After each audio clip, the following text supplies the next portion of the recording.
Chapter 163. Can we talk about this after we get out? The medicine tester asked sincerely. Sure. With these answers, Yi Jioge decided to go with him. Although the crown prince would definitely blame the crime of absconding to avoid punishment on her, it did not matter. She couldn't catch Lu Yunfei by staying in this broken prison, so she might as well go out and talk to the little mute. Maybe she could get some unexpected clues. What do you plan to do with these people? The medicine tester kicked the man in black on the ground. These people are just small fries, just throw them here. Yi Jioge walked out of the small prison and asked the medicine tester, I still don't know your name. Luo Tian. While talking to Yi Jioge, Luo Tian didn't forget to observe the surroundings and quickly brought Yi Jioge out of the prison. The two of them walked along the dark walls to avoid the patrolling guards and finally left Alchemy City. Where are we going next? Yi Jioge looked at the gloomy mountain range. Alchemy City was located in front of two mountain peaks. No matter which direction they went, it was a deep forest. Follow me. Luo Tian walked towards the dense forest in the east. Yi Jioge followed closely behind him and asked in a casual manner, Luo Tian, how did you get into the group of men in black? These men in black were very experienced and seemed to be very experienced. It was impossible that they couldn't recognize their own people. It's a secret. Luo Tian obviously didn't want to answer this question. Then let's talk about the consultation fee. Yi Jioge revealed a hee-hee expression. He was too inexperienced to fight with her. Luo Tian's footsteps stiffened, but he quickly moved again. His hoarse voice revealed a trace of helplessness. I used my natal goo to control them to get in. Natal goo? Are you from the blood-clothed Miao tribe? Yi Jioge looked at Luo Tian in shock. Ever since she met the little mute, she had specially looked up information about raising goo. The best at raising goo was the blood-clothed Miao tribe in the southern border. When each blood-clothed Miao tribe member was born, their parents would choose suitable goo to help them raise. They would use their blood to raise it every day. When the child grew up, they would let them refine the goo into their natal goo. The stronger the natal goo, the stronger the ability of the goo breeder. Some of the more powerful blood-clothed Miao clansmen would even collect different goo worms to raise their natal goo. The natal goo and its master shared the same life. Some natal goo with strong vitality could even strengthen the master's life. Luo Tian nodded. He went around a bush and ran deeper into the forest. Yi Jioge turned around and continued to ask, then why didn't I see your natal goo when I treated you? My vital goo exhausted all of its power to save me, so it went into hiding to recuperate. Although Luo Tian was reluctant, he still answered. After all, it was thanks to Yi Jioge that his vital goo could recover. So that's how it is. No wonder you were able to survive despite having your heart meridian severed. Yi Jioge didn't ask where Luo Tian's natal goo was hidden. For a goo breeder, the hiding place of the natal goo was his life gate. Asking about it was tantamount to hunting him down. Luo Tian was originally worried that Yi Jioge would continue to ask.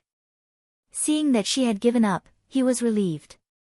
He was not an ungrateful person. He had always remembered Yi Jioge's life-saving grace in his heart. However, to him now, Little Mistress was the most important. No matter what kind of grudge or love, it had to be ranked behind Little Mistress. You blood-clothed Miao clansmen should be very powerful. How could you be hunted down like this? Didn't your clansmen avenge you? Yi Jioge asked curiously. One must know that the blood-clothed Miao clansmen had strange goo techniques. In addition, they had always been protective and vengeful. No one dared to provoke them. Luo Tian was silent for a long time. Then, he said in a deep voice, my clansmen are all dead. Only Little Mistress and I escaped. Yi Jioge was shocked. She couldn't help but ask, who could kill all of your clansmen? Before Luo Tian could answer, a sharp and ethereal child's voice filled with ruthlessness suddenly sounded in the dark forest. Luo Tian, don't tell her. Master. Luo Tian immediately stopped. Yi Jioge, on the other hand, raised his head and looked at a pine tree that was so thick that 3 people could wrap their arms around it. Although it was pitch black there, her intuition told her that little Mute was there. Sure enough, in the next moment, a thin and small black figure floated down from the top of the tree like a falling leaf. It landed in front of Yi Jioge. Blue cotton clothes, dirty sleeves, messy hair, pale little face, big black eyes, and as usual, terrifying as ever. So you can speak. Then why did you pretend to be mute? Even if he wanted to hide his identity, he didn't have to choose such a difficult method. Because humans are too stupid. A proud child's voice sounded. It was obviously little Mute's reply to Yi Jioge's question. But Yi Jioge looked over. He found that little Mute, who was supposed to speak, had his mouth tightly shut. His big black eyes were expressionless. That tender little voice sounded like it came from a ghost. To be honest, in this dark forest filled with shadows of trees, this scene was indescribably strange. Those who were timid would die. Little Master's throat can't make sounds. He can only speak through his natal goo. Luo Tian explained. You should feel honored to be able to hear my voice. Such an arrogant voice, coupled with little Mute's expressionless face, was indescribably strange. Sure enough, little Mute was right not to speak. Yi Jioge couldn't help but complain. Little Master, this is not the place to talk. Why don't we change places? Luo Tian sincerely suggested. Although they didn't speak loudly, the forest was too quiet. If someone was eavesdropping, it would be hard for them to find out. Okay, follow me. Little Mute turned around and leaped a few times. He brought Yi Jioge to a remote small cave. There were burnt ashes and leftover beast bones in the depths of the cave. It seemed to be little Mute's temporary residence. After Yi Jioge stood still, he directly asked, Luo Tian said you have a deal to discuss with me? That's right. The proud child's voice sounded again. I will help you deal with the people from Bloodthirsty sect. 1 life in exchange for 100 bottles of spirit beast pills. That's a good plan of yours. Yi Jioge raised his eyebrows and smiled.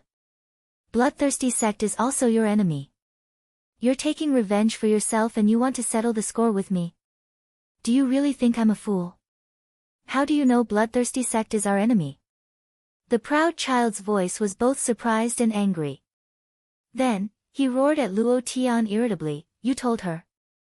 I didn't, Luo Tian said helplessly. She tricked you. That's right, Yi Jioge was tricking him.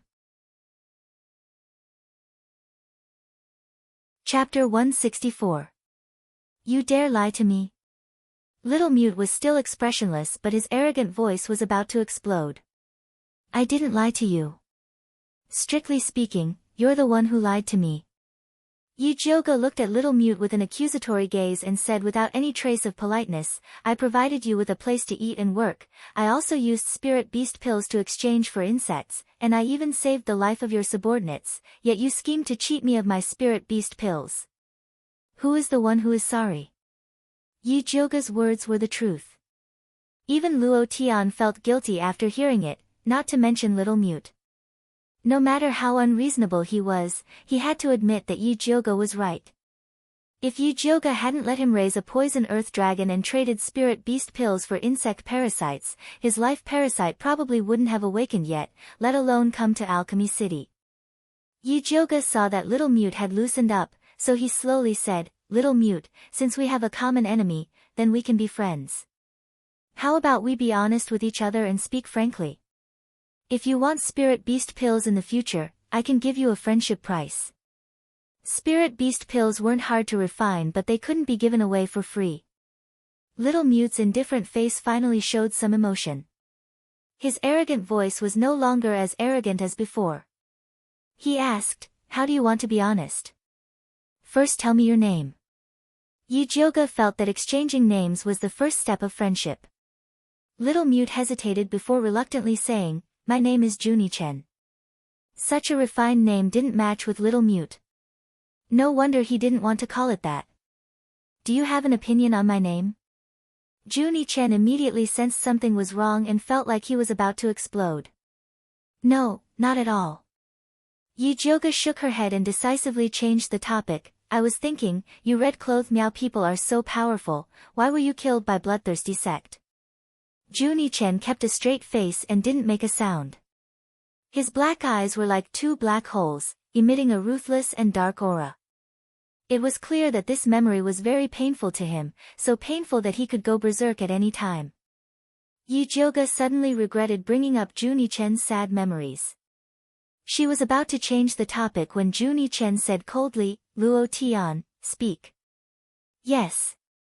Luo Tian answered and then said, the bloodthirsty ancestor of the bloodthirsty sect is a sinister and cunning man.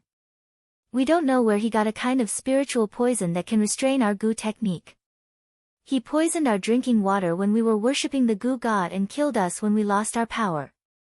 Although Luo Tian's words were very simple, the stench of blood contained within still assaulted Yi Jioge. However, what Yi Jioge could not figure out was, why would the people from the bloodthirsty sect attack the Bloodcloak Miao tribe? The bloodthirsty sect used blood as their cultivation method. The blood-clothed Miao clansmen used their own bodies to raise Gu, their blood was not pure, they should not have become their target. Luo Tian hesitated for a moment, but in the end, he still revealed the secret of the blood-clothed Miao tribe. So it turned out that their blood-clothed Miao people branch was split off from the southern border. They found a small spirit vein in a mountain peak and set up camp there to cultivate and spread their roots. After more than 100 years of operation, the blood-clothed Miao tribe cultivated the Spider King from the demonic beast Snow Spider. Every generation's leader would sign a contract with the Spider King, asking for its protection. Junie Chen was the son of the previous generation's leader, and was also the most talented genius in raising Gu in the blood-clothed Miao tribe. At such a young age, he had already cultivated his natal Gu to the 5th level. The blood-clothed Miao tribe had high hopes for him, hoping that he could truly subdue the Spider King. Originally, Junie Chen and the Spider King had already cultivated a good relationship, and had started to slowly feed it with blood. Just as he was about to sign a contract with the Spider King, he did not expect an unexpected disaster to befall him. The bloodthirsty ancestor brought his subordinates to attack their camp, and not only did they forcibly occupy the spirit vein, they even imprisoned the Spider King. I see. Yi Jioge was curious before, where did the Empress get the king poison of the snow spider to harm Dongfang, Quebec? One must know that the Snow Spider King lived in the wasteland continent at the eastern border. That was the territory of the demon race, and spiritualists entering there were simply courting death. Now, she finally knew that it was from the blood-clothed Miao tribe. Alright, I have answered your question honestly, how do you intend to give me the friendship price for the spirit beast pill? Junie Chen's arrogant voice hid a trace of impatience. Tell me first, what can you use to buy my spirit beast pill? Yi Jioge looked like she was willing to negotiate. I can help you refine Gu. Junie Chen's voice was arrogant and confident. This place is not Miaojiang. Yi Jioge expressed that there was no market for Gu refinement in a spiritualist's territory.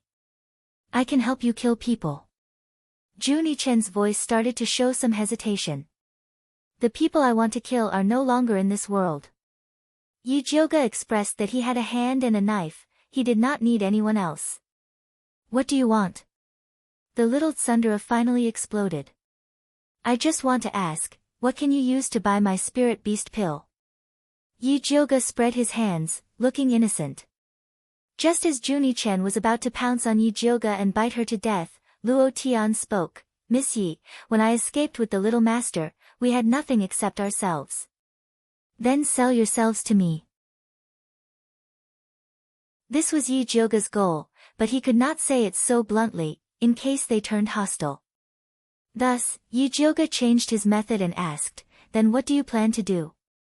Luo Tian pondered for a moment, then said cautiously, it's true that the bloodthirsty sect is our enemy, but they are now dealing with you and your companions. I believe that no one understands the methods of the bloodthirsty sect better than us. If you need our help, I am willing to work for you for a year as long as you give me a bottle of spirit beast pill. I remember that you still owe me the consultation fee, right? It was not that Yi Jioge did not want to let go of this debt of gratitude, but the blood-clothed Miaojiang tribe was famous for being a weirdo.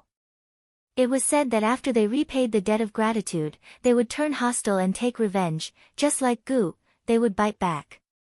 Yi Jioge did not want to use the secret method given by Zi Shang to subdue Juni Chen as a big Gu, so he could only make an issue of the debt of gratitude. He would let them work for a few years, and when he became stronger, it would not matter if they bite back. When Luo Tian heard the two words, consultation fee, he fell silent. That's right, his life was saved by Yi Jioge, and now asking her to use spirit beast pills to hire him was indeed contradictory. You saved him, so his life is yours from now on. Juni Chen was a person who was clear about his likes and dislikes, selling out his only remaining subordinate with one sentence.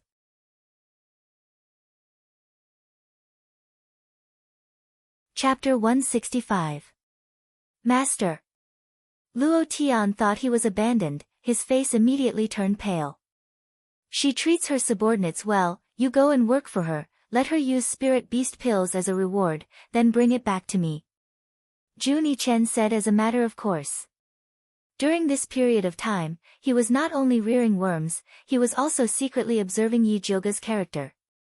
Ever since Yi Jioge used spirit beast pills to help Yi Yu buy worm Gu, he knew that Yi Jioge was a good person, very generous to his own people. Yes. Luo Tian heard that his little master did not abandon him, but only wanted him to work for others to earn spirit beast pills. He immediately nodded. Little Tsundere, is it really good for you to send your subordinates to my place? Yi Jioge really wanted to complain. After Juni Chen sold his subordinates, he continued to sell himself. As for me, a bottle of spirit beast pills to help you kill one person, this is already my bottom line, I will not work for you.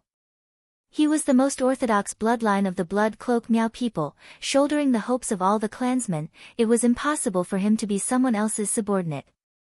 I said, I don't need you to help me kill. Yi Jioge shook his head.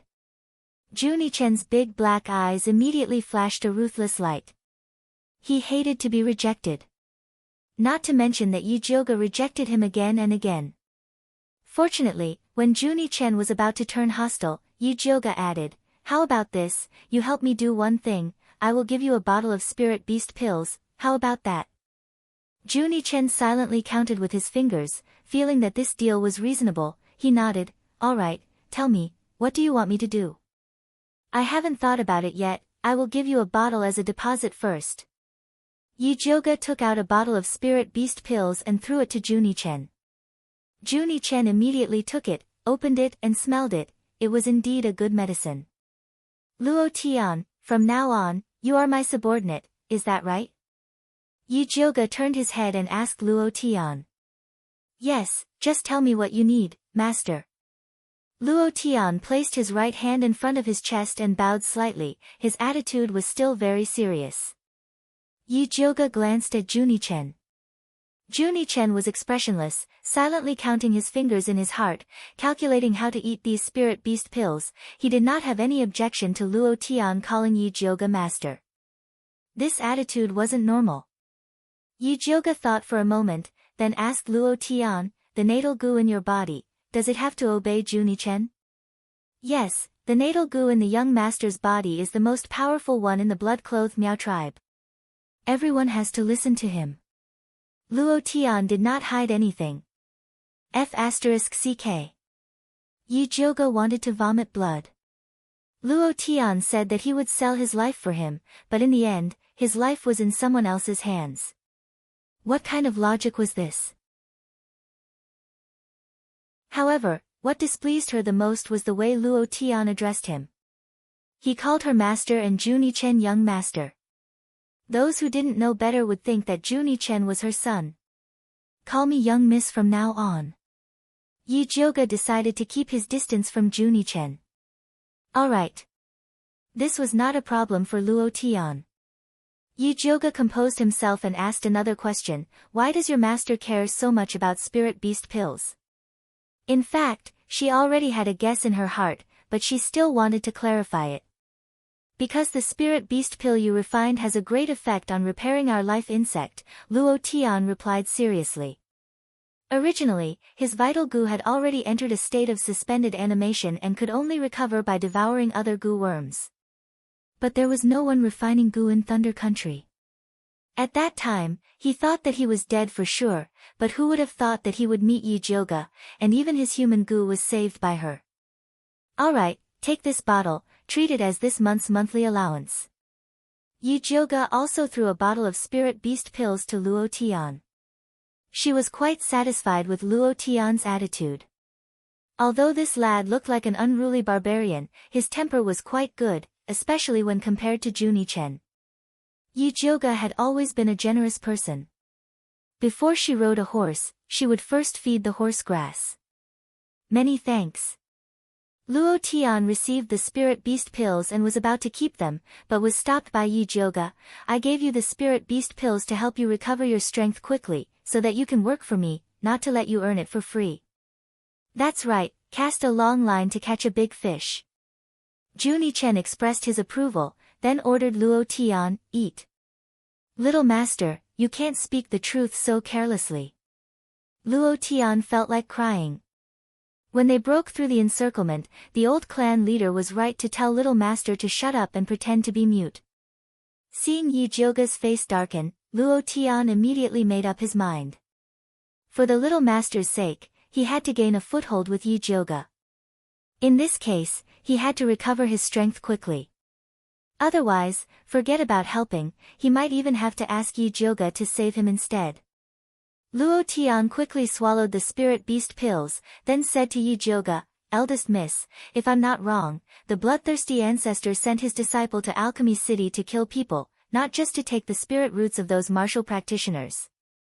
He must have a bigger goal." That's right, the blood fury skill he cultivates is about to level up.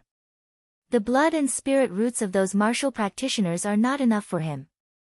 Junichen's voice was cold, his dark eyes incomparably cold. Blood fury skill? What the hell is that? Yijioga's heart skipped a beat when she heard this name, and she hurriedly asked. Junichen kept a straight face and did not answer. Luo Tian took the initiative to explain, the blood fury skill is the bloodthirsty ancestor's personal skill. Every time he levels up, he needs not only a large amount of blood, but also someone with a similar cultivation level as him to act as a primer. The last time the bloodthirsty ancestor ascended, he used the blood of their old clan leader. However, there was one thing that even the bloodthirsty ancestor hadn't thought of. The old clan leader's blood had a relationship with his successor, Junichen. After the bloodthirsty ancestor absorbed the old clan leader's blood to level up, Junichen learned many of his secret skills. That bloodthirsty ancestor doesn't just have a strong cultivation level, he also has a secret skill, which is to use his own blood essence to cultivate a kind of blood bead. Every one of his direct disciples has this blood bead. As long as they take it at a critical moment, they can borrow the bloodthirsty ancestor's cultivation level to explode with shocking potential. At the time, some of our clansmen who weren't poisoned fought against them, and they all died under this move. A pained expression flashed across Luo Tian's face. He had participated in that battle as well.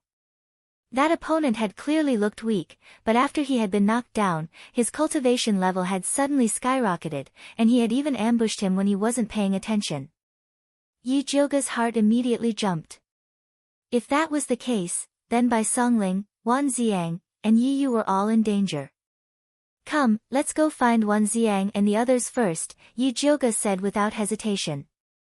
They knew too little about the bloodthirsty sect, and their previous preparations were far from enough. They had to revise their plans.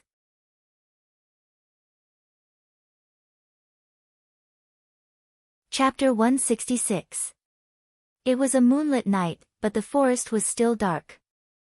Yijioga was drawing circles on the ground, thinking about a very important problem. Though she shouted to meet up with Wan Xiang, Bai Songling, and Yi Yu, they weren't in Alchemy City. She couldn't find them. But it wasn't like she couldn't find them. Wan Xiang's letter said that there was red clay on the souls of the dead martial artists. She should be able to find them if she followed this clue. Unfortunately, it was a waste of time. Luo Tian stood to the side, silently guarding Yi Jioga like a statue. On the fifth sigh, she couldn't help but ask, "Eldest miss, I heard that you have a brother called Yi Yu who also has a poisonous earth dragon parasite cultivated by master?" "Yes." Yi Jioga nodded. "Why? Your parasites can communicate with each other?" If that was the case, it would save her a lot of effort. "I can give it a try," Luo Tian said cautiously. "Then hurry up and try." Yi Jioga stood up and urged Luo Tian. Luo Tian opened his palm, and the red poisonous earth dragon goo ran out of his sleeve and obediently lay on his palm. Luo Tian closed his eyes and mumbled something, but no sound came out. The red poison earth dragon parasite's two small eyes were rolling around, and its body was also moving around Luo Tian's palm. It looked like it was looking for Yi Yu's direction. "Little Junjun, when did you raise this parasite?" Yi Jioga felt that this poisonous earth dragon was not bad. It was stronger than Yi Yu's. If he could get a few for Wan Xiang and the others, he wouldn't have to worry about losing contact. "Don't call me Little Junjun." Juni Chen was expressionless, but his voice was filled with anger. Juni Chen is too hard to pronounce. Plus, even the first name makes us seem like strangers. Yi Jioga giggled, not afraid of Juni Chen's anger at all. To be honest, Juni Chen's expressionless and angry look was quite cute after a while. "Then call me Little Mute." Juni Chen held back his anger. For the sake of the spirit beast pill, he endured it. "But you're not mute." Yi Jioga continued to tease Juni Chen. "Damn woman, how dare you tease me." Juni Chen was about to explode. Fortunately, Luo Tian finally opened his eyes and said in a deep voice, "Big Miss, Lil Red has found Yi Yu's location. He's not in a good condition, so we should hurry over."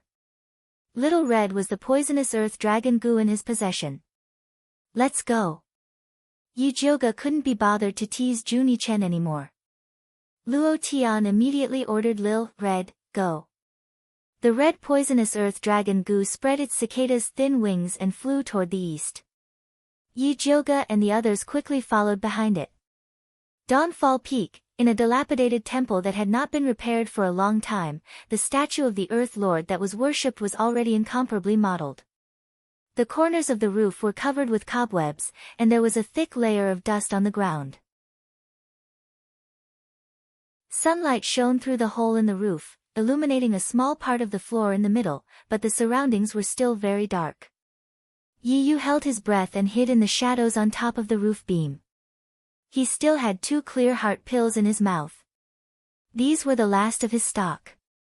Ever since he found out that Yi Jioga had been framed by the crown prince, he desperately searched for Lu Yunfei, wanting to capture her and bring her to justice to clear eldest Mrs. name. With great difficulty, he finally reached the vicinity of this dilapidated temple, but he didn't expect to fall into Lu Yunfei's trap and be hit by a sneak attack from behind. At the last moment, Yi Yu snuck into the shadows and silently waited for an opportunity to escape. "Little Yi Yu, be good and open the door." "Quickly open it, big sister wants to come in." Lu Yunfei's sickeningly sweet voice resounded from outside the dilapidated temple. Then, there was a loud bang. The wooden door of the dilapidated temple flew up and crashed to the ground, raising a large amount of dust. Lu Yunfei was still dressed in a pink dress, and the hem of the dress was embroidered with colorful butterflies, which danced along with her movements. She slowly walked into the dilapidated temple, her nimble and light footsteps resembling that of a nimble butterfly. That pair of eyes that flashed with a faint red light swept across the dilapidated temple, and she laughed to herself, "Little Yi Yu, quickly come out, big sister will make you very happy." Her words were filled with the feeling of spring, and the whole dilapidated temple was filled with an atmosphere that made people's hearts beat faster. Yi Yu stood in the shadows, and he only felt that Lu Yunfei's sickeningly sweet voice was like a white feather, tickling him from the bottom of his feet all the way to the tip of his heart, and it was unbearably itchy. Especially when Lu Yunfei's sneak attack just now, he could not help but feel a burning sensation on his back. The boiling heat spread from his back to his abdomen, and it was unbearably hot. Yi Yu was very clear that he had been drugged by Lu Yunfei. Unfortunately, his poisonous earth dragon parasite had been injured by Lu Yunfei, and there was no way for her to detoxify it for him. He could only rely on the tranquil heart pill in his mouth to resist this unbearable lust. Lu Yunfei strolled around the dilapidated temple, but she didn't hear Yi Yu's voice. She felt some admiration for Yi Yu in her heart because she couldn't lure him out even after using her charm technique. He was indeed worthy of being the man that she left for last. Not to mention other things, this degree of tranquil heart pill was definitely comparable to Lu Xiaohui. Since she couldn't lure this little guy out with her carnal desire, she would use another method. Lu Yunfei's eyes turned, and she took out a piece of white skin from her storage pouch. After shaking it open, it turned out to be the appearance of a woman. It was a complete piece of human skin. Little Yi Yu, this is the skin that I just peeled off from a beauty last night. Do you like it? However, this skin looks very smooth, but it doesn't feel very good to the touch. When it comes to the skin of a beauty, it's still the most beautiful blood slave by the old ancestors' side. Her skin is snow white, and there is a red mole between her eyebrows. She looks quite similar to you, so she should be that unlucky sister of yours that Su Junqing sent away. The old ancestor has already promised me that after I complete this mission, he will give me that blood slave. When the time comes, I will peel off her skin and give it to you, okay? The more Lu Yunfei spoke, the more excited she became. Her eyes had already turned scarlet red, and her skin had also become flushed. She panted tenderly as she said, "When I think about peeling off your sister's skin, I'm so excited, so happy, so happy." Little Yi Yu, do you really want to watch your sister die? From the moment Lu Yunfei mentioned his sister, Yi Yu's nerves had already collapsed into a straight line. Hatred, worry, anger, fear, and other emotions were constantly rolling in his heart, ready to erupt at any time. The tranquil heart pill that was originally in his mouth was accidentally swallowed into his stomach. After the extreme coolness, came the extreme fanaticism. Yi Yu secretly felt that things were not good. Just as he was about to leave the dilapidated temple, he heard Lu Yunfei's devil-like voice coming from behind him. "I caught my little bunny."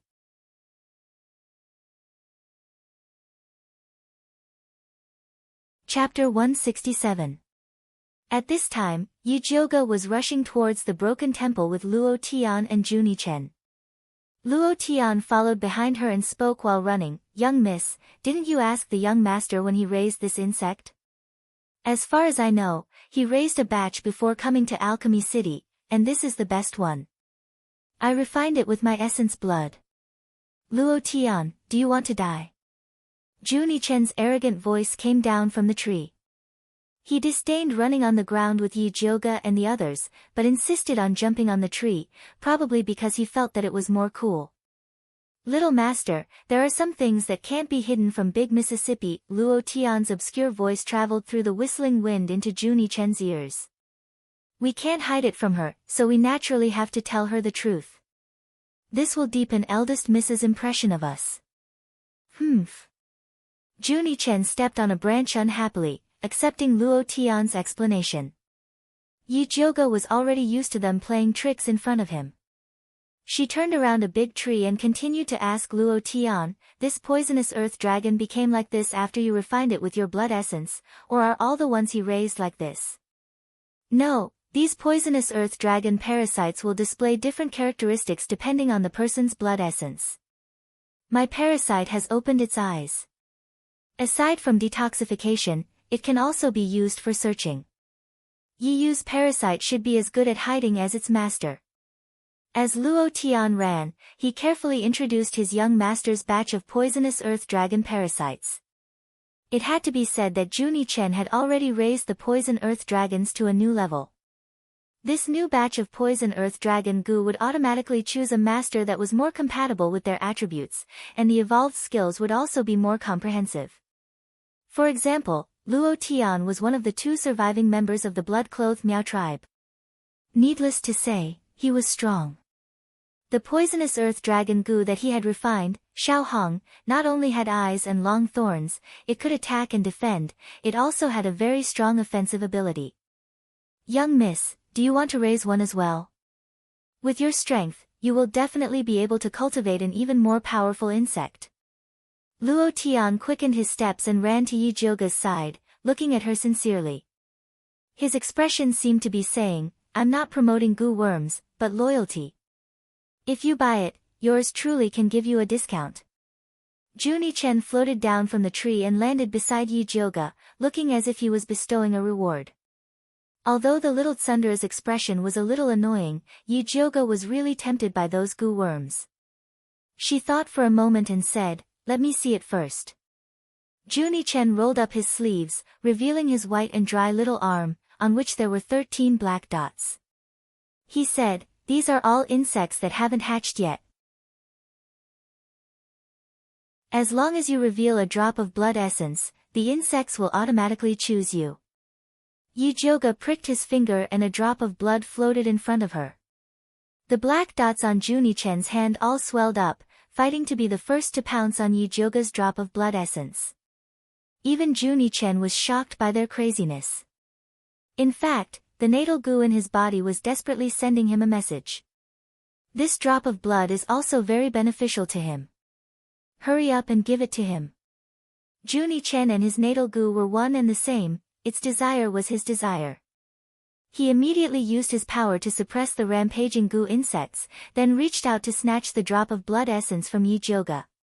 He didn't expect a black and fat figure to be faster than him. With a swoosh, it swallowed the drop of blood essence, then landed on Yi Jioga's shoulder.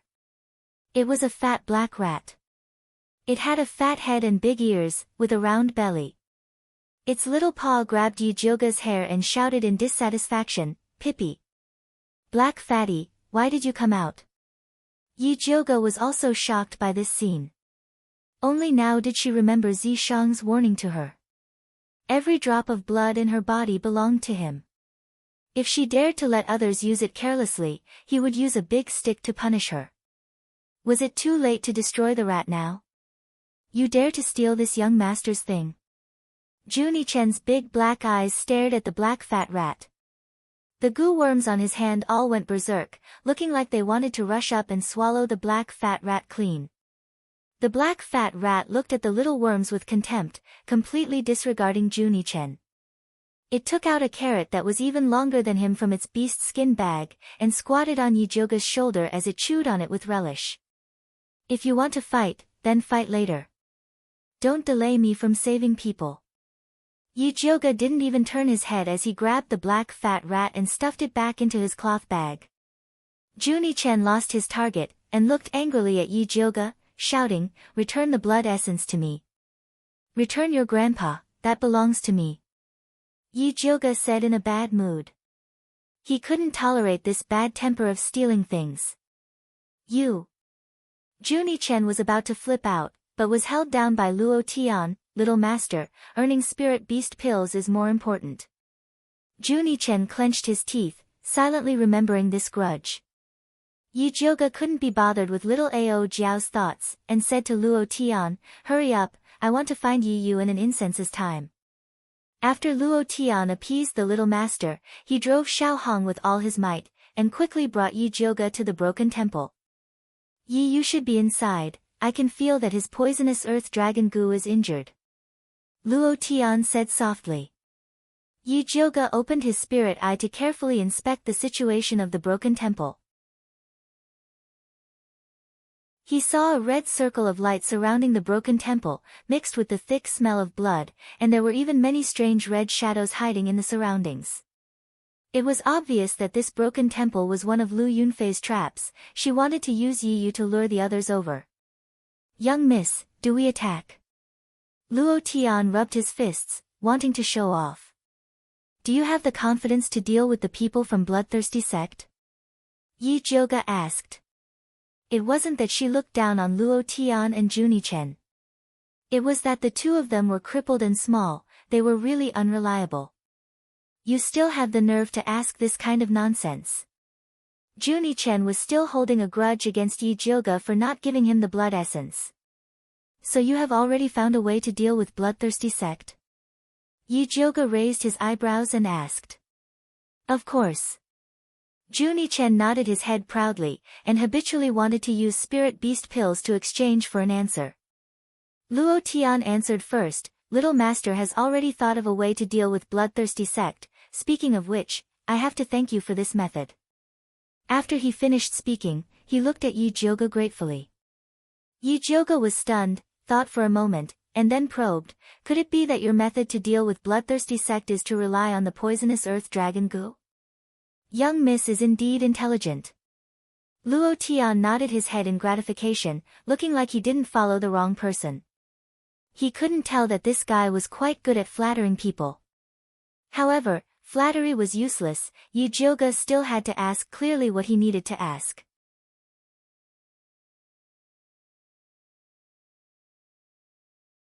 Chapter 168.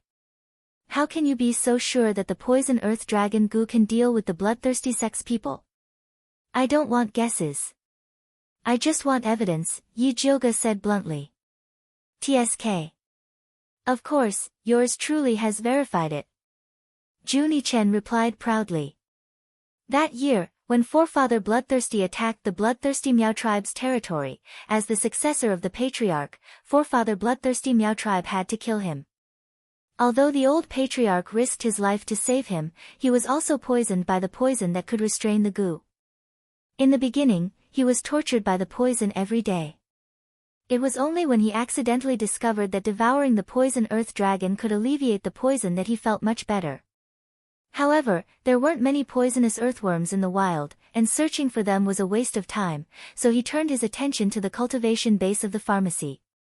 He seized the opportunity and used goo to control an old man in a pharmacy. Finally, he successfully sneaked into the poisonous earth dragon's manor. Because the earth poisonous dragon only had a lifespan of 15 days, the people in the villa didn't care too much about the daily consumption. He finally settled down and quietly detoxified the poison. Later, Yi Jioga spent money and effort to ask him to help cultivate the advanced version of the poisonous earth dragon, and even used spirit beast pills to pay him, which allowed him to successfully cultivate batch after batch of insects. Very good, I'll take all of them. Yi Jioga waved his hand. If these goo worms could really neutralize the bloodthirsty sex poison, then he wouldn't have to worry about them trying to kill him again. In any case, she didn't have much, but she had a lot of elixirs. I don't want the spirit beast pill. As long as you give me a drop of your blood essence, I'll give all of these goo insects to you. Juni Chen couldn't help but swallow his saliva when he thought of Yi Jioga's delicious blood essence. Hee, my blood essence is very precious. Even if you use your natal goo to exchange for it, you won't be able to buy it. Just exchange it for a spirit beast pill. Yi Jioga wished he could dig out the drop of blood essence in the belly of the fat black rat. How could he sell a second drop? If you don't give me the essence blood, yours truly will not sell it. Juni Chen threatened angrily. Up to you. Yi Jioga shrugged and spread his hands. She had 100 ways to deal with people from bloodthirsty sect. However, Juni Chen could only eat the spirit beast pills he refined himself. Let's see who can last longer. Young master. Luo Tian pressed down on Juni Chen's shoulder again. Now that they had a favor to ask, they would only suffer losses if they were too arrogant. How could Juni Chen not understand this logic? Even if he hated being suppressed by Yi Jioga, he could only helplessly accept his fate. Alright, the old price, 1 bottle of spirit beast pills for 1. Sure, but I don't have that many spirit beast pills on hand right now. We'll make the deal after we return to Thunder Country, Yi Jioga said. He planned to give each of them a spare pair when they returned. Juni Chen was very confident in Yi Jioga's character. Alright, now let's talk about how to go in and save Yi Yu. After Yi Jioga had settled Juni Chen, he began to discuss serious matters. Of course we're going to kill our way in. Juni Chen's eyes were filled with murderous intent as he looked at the dilapidated temple. He decided to start with Lu Yunfei and start his path of revenge against the bloodthirsty sect. No. Yi Jioga shook his head. Yi Yu was in Lu Yunfei's hands. If she were to use him as a hostage, it would be very difficult for them to rescue him. It was better to think of a foolproof method while Lu Yunfei did not know their background. For example, luring the tiger away from the mountain, creating a diversion. Whatever you say, miss, we'll do it. Luo Tian took the opportunity to express his loyalty. Yi Jiuge had just thought of an idea, so he said, then you guys just do as I say, no problem. Luo Tian nodded calmly. No problem. Juni Chen expressed that as long as he took action, there would be no mistakes. Alright, let's go. Yi Jiuge nodded and led Luo Tian and Juni Chen towards the dilapidated temple. Inside the dilapidated temple, light and shadow intertwined. Yi Yu's major acupuncture points were sealed by Lu Yunfei and he was laid flat on the white human skin. TSK, TSK, TSK. I didn't know that you could run so well. Lu Yunfei was not in a hurry to enjoy her feast. Instead, she touched Yi Yu's smooth and white skin with interest. Her tone was full of pity. It's been a long time since I've met such a beautiful man. I really can't bear to do it. What do you want? Yi Yu's entire body could not move. His eyes shot out a ray of hatred as he stared fiercely at Lu Yunfei. He, a man and a woman alone in a room. What do you think I want? Lu Yunfei's small hand was placed on Yi Yu's strong chest. She gently kneaded his firm chest muscles, trying to ignite his fire. You shameless slut. Yi Yu had always felt that men who scolded women were not good people. However, when faced with a sinister and cunning snake like Lu Yunfei, he had no choice but to scold her. Is that all you can say? Lu Yunfei smiled coquettishly. Yi Yu's scolding was simply not painful to her. In fact, it was filled with interest. Slut, slut. Yi Yu clenched his teeth. He wanted to scold her until she was bleeding. Unfortunately, he was not good at scolding people. His mouth kept repeating these words. I like it. Louder. The more Lu Yunfei listened, the more excited she became. She could not wait to tear Yi Yu's shirt into pieces. Then, she reached out to pull his belt. Get lost. Don't touch me. Yi Yu really did not want to act like an ignorant girl who was being molested by a pervert. However, when he thought about losing his virginity to Lu Yunfei, this slut, he felt that he might as well die. Moreover, he wanted to have his blood, cultivation, and vitality sucked dry. He felt that he might as well die. He. Not only will sister touch, sister will also eat. Lu Yunfei pulled out Yi Yu's belt. She laughed like a hen that was about to lay eggs. Just as Yi Yu was about to be stripped naked by Lu Yunfei, a red shadow as thick as a thumb silently rushed down from the roof. It rushed towards Lu Yunfei's neck. Lu Yunfei's hand was still on Yi Yu's chest. However, the clothes behind her moved. A purple scorpion drilled into her neck. Its stinger moved and fiercely whipped the red shadow. The red shadow craftily turned around and spat out a sticky red liquid at the purple scorpion. The purple scorpion could not dodge in time. It was covered by the red liquid and could not move. The red shadow flapped its wings and quickly dragged the scorpion away. The entire process was very fast. It only took a few breaths. By the time Lu Yunfei reacted, she discovered that her treasure-seeking scorpion had been stolen. She had obtained that treasure-seeking scorpion by chance. She had spent countless years to raise it to rank 3. It was the time to use it. She had obtained a lot of benefits from the treasure-seeking scorpion. How could she be willing to let it be stolen like this? Lu Yunfei did not care about enjoying her feast. Her figure moved and chased after the scorpion. In the blink of an eye, only Yi Yu was left in the broken temple. Yi Yu condensed all the spiritual energy in his body. He wanted to break through the sealed acupuncture points. Unfortunately, Lu Yunfei's technique was very strange. He was unable to condense his spiritual energy. Seeing that Lu Yunfei was about to return at any moment, he was so anxious that a thin layer of cold sweat appeared on his body. He almost went berserk.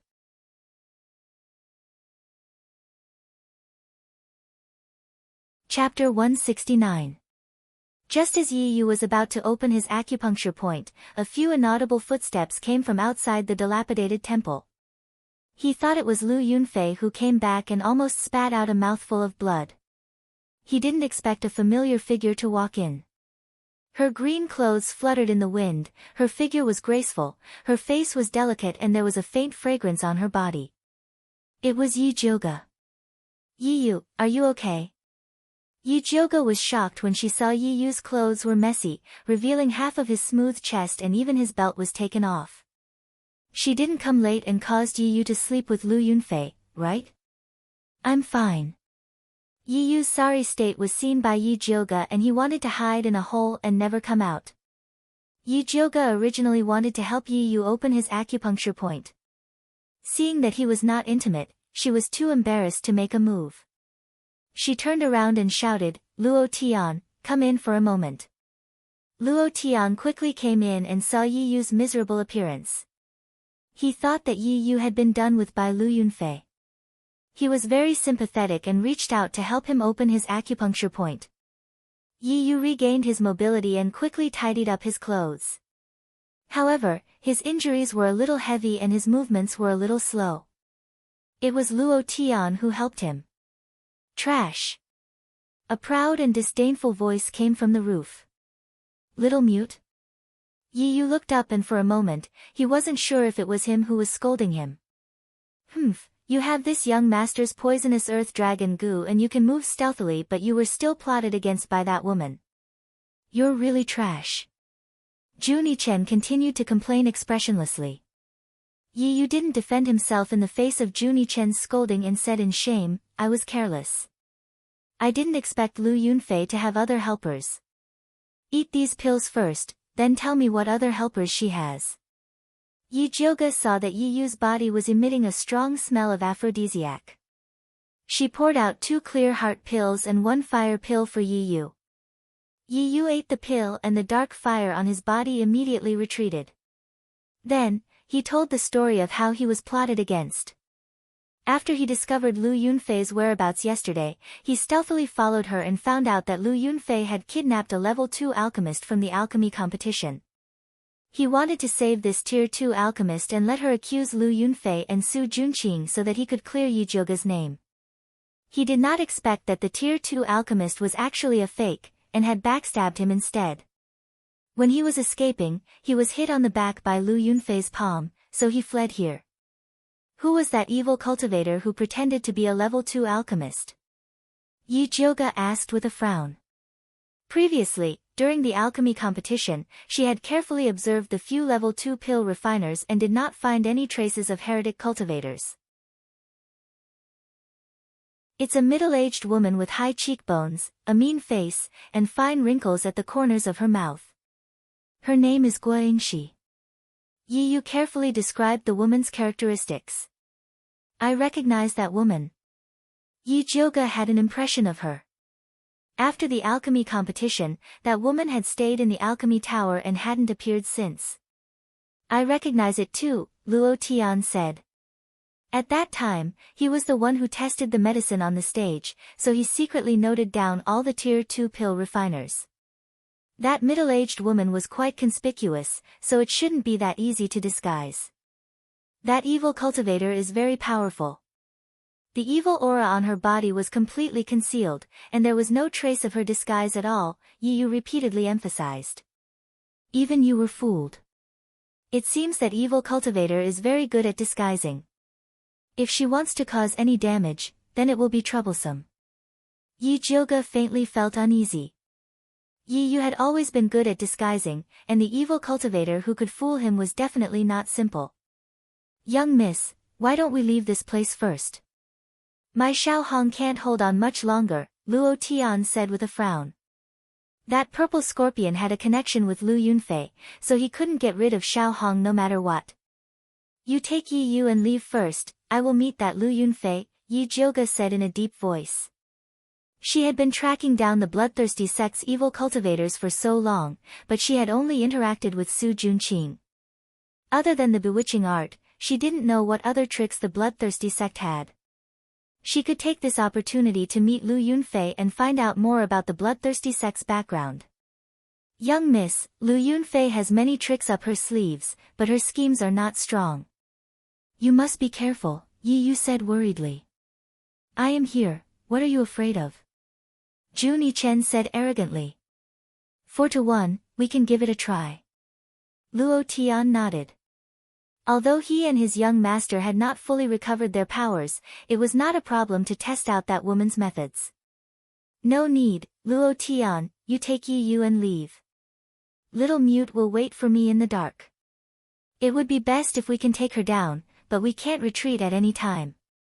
Yi Jioga only wanted to test Lu Yunfei's tricks, there was no need to leave so many people. Yes. Luo Tian was very confident in Yi Jioga and the young master. Without saying anything else, he carried Yi Yu, who could not move freely, and turned to leave. Little Mute, summon Xiao Hong here, Yi Jioga ordered. Jun Yichen's life gu could control all the gu raised by the blood cloak Miao people, and Luo Tian's Xiao Hong was no exception.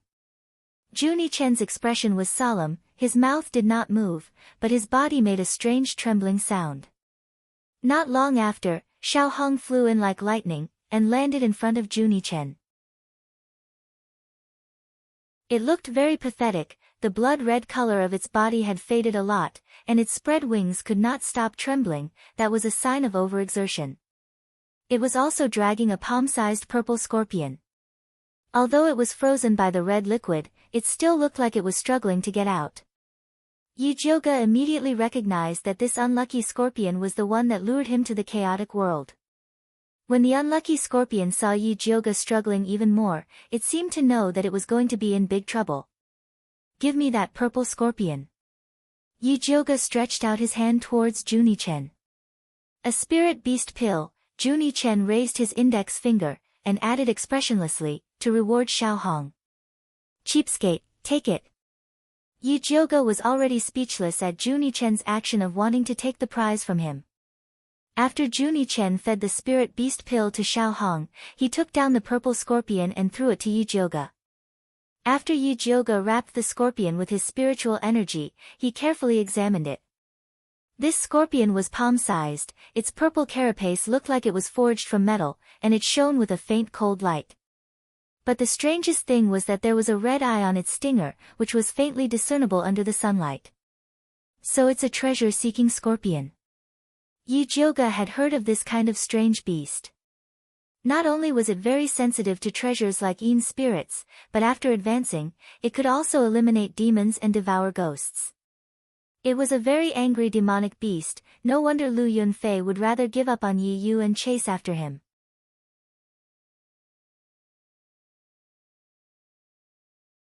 Chapter 170. That evil cultivator has caught up. Jun Yichen said softly. Yi Jioga looked towards the entrance of the broken temple, only to see a light breeze blowing, the leaves falling silently, but a murderous aura assaulted his face. Stick to the plan. Yi Jioga stuffed the treasure-seeking scorpion into his cloth bag, then raised his hand and condensed a purple lightning. Jun Yichen's figure flashed and disappeared without a trace. Just as he disappeared, Lu Yunfei rushed back to the broken temple like lightning and was met with the purple lightning released by Yi Jioga. When she came back, she was already prepared to be ambushed. She raised her hand and released a blood mist to deflect Yi Jioga's lightning, then struck towards Yi Jioga's chest. Yi Jioga mobilized all the spiritual power in his body and raised his hand to meet her palm. The purple and red light fiercely collided, causing red and purple light to burst out. Lu Yunfei somersaulted and landed beside the broken temple door. Yi Jioga stood in place without moving. On the surface, Yi Jioga had the upper hand, but in fact, she was at a disadvantage. Lu Yunfei's palm wind was very insidious, if it wasn't for her lightning spiritual power having the ability to ward off evil, she would have really been hit. You are Yi Jioga. Lu Yunfei stood at the side of the door and sized up Yi Jioga with her big watery eyes. She exclaimed in admiration, you do have some good looks. You are barely qualified to be my ancestor's blood slave. You are Lu Yunfei. Yi Jioga squinted his eyes and looked at Lu Yunfei with contempt, then said with disdain, "You look so vulgar, no wonder you have to use underhanded methods to force yourself on a man. Little girl, you better control your mouth, or else you won't even know how you die." Lu Yunfei's face darkened. Although she had heard countless insults, she still had to admit that Yi Jioga's mouth was a bit too vicious. "Can't help it, this mouth of mine can't be controlled when I see an ugly woman." Yi Jioga pretended to be distressed. She was originally extremely beautiful, and after obtaining the white bone flame, she had an otherworldly aura. That appearance of using her beauty to commit murder could definitely drive a woman crazy. Although Lu Yunfei wanted to skin Yi Jioga, she was after all, still someone who had seen the world. He suppressed the anger in his heart and asked the two most important questions: "Where are my Yi Yuan treasure-seeking scorpion?" "It's already mine." Yi Jioga smiled proudly, his arrogance exploding. "Courting death." An ominous glint flashed past Lu Yunfei's eyes. She had dominated the bloodthirsty sect for so many years, but she had never been humiliated like this. "You're the one courting death." Yi Jioga's right hand formed a 5-thunder chant, and the purple lightning struck towards Lu Yunfei again. Lu Yunfei took out a small and exquisite blood-colored bell from her storage bag and gently shook it. A strange sound was transmitted over. When Yi Jioga heard this voice, the blood in his body surged crazily, as though he wanted to break through the shackles and rush towards Lu Yunfei. Yi Jioga was shocked.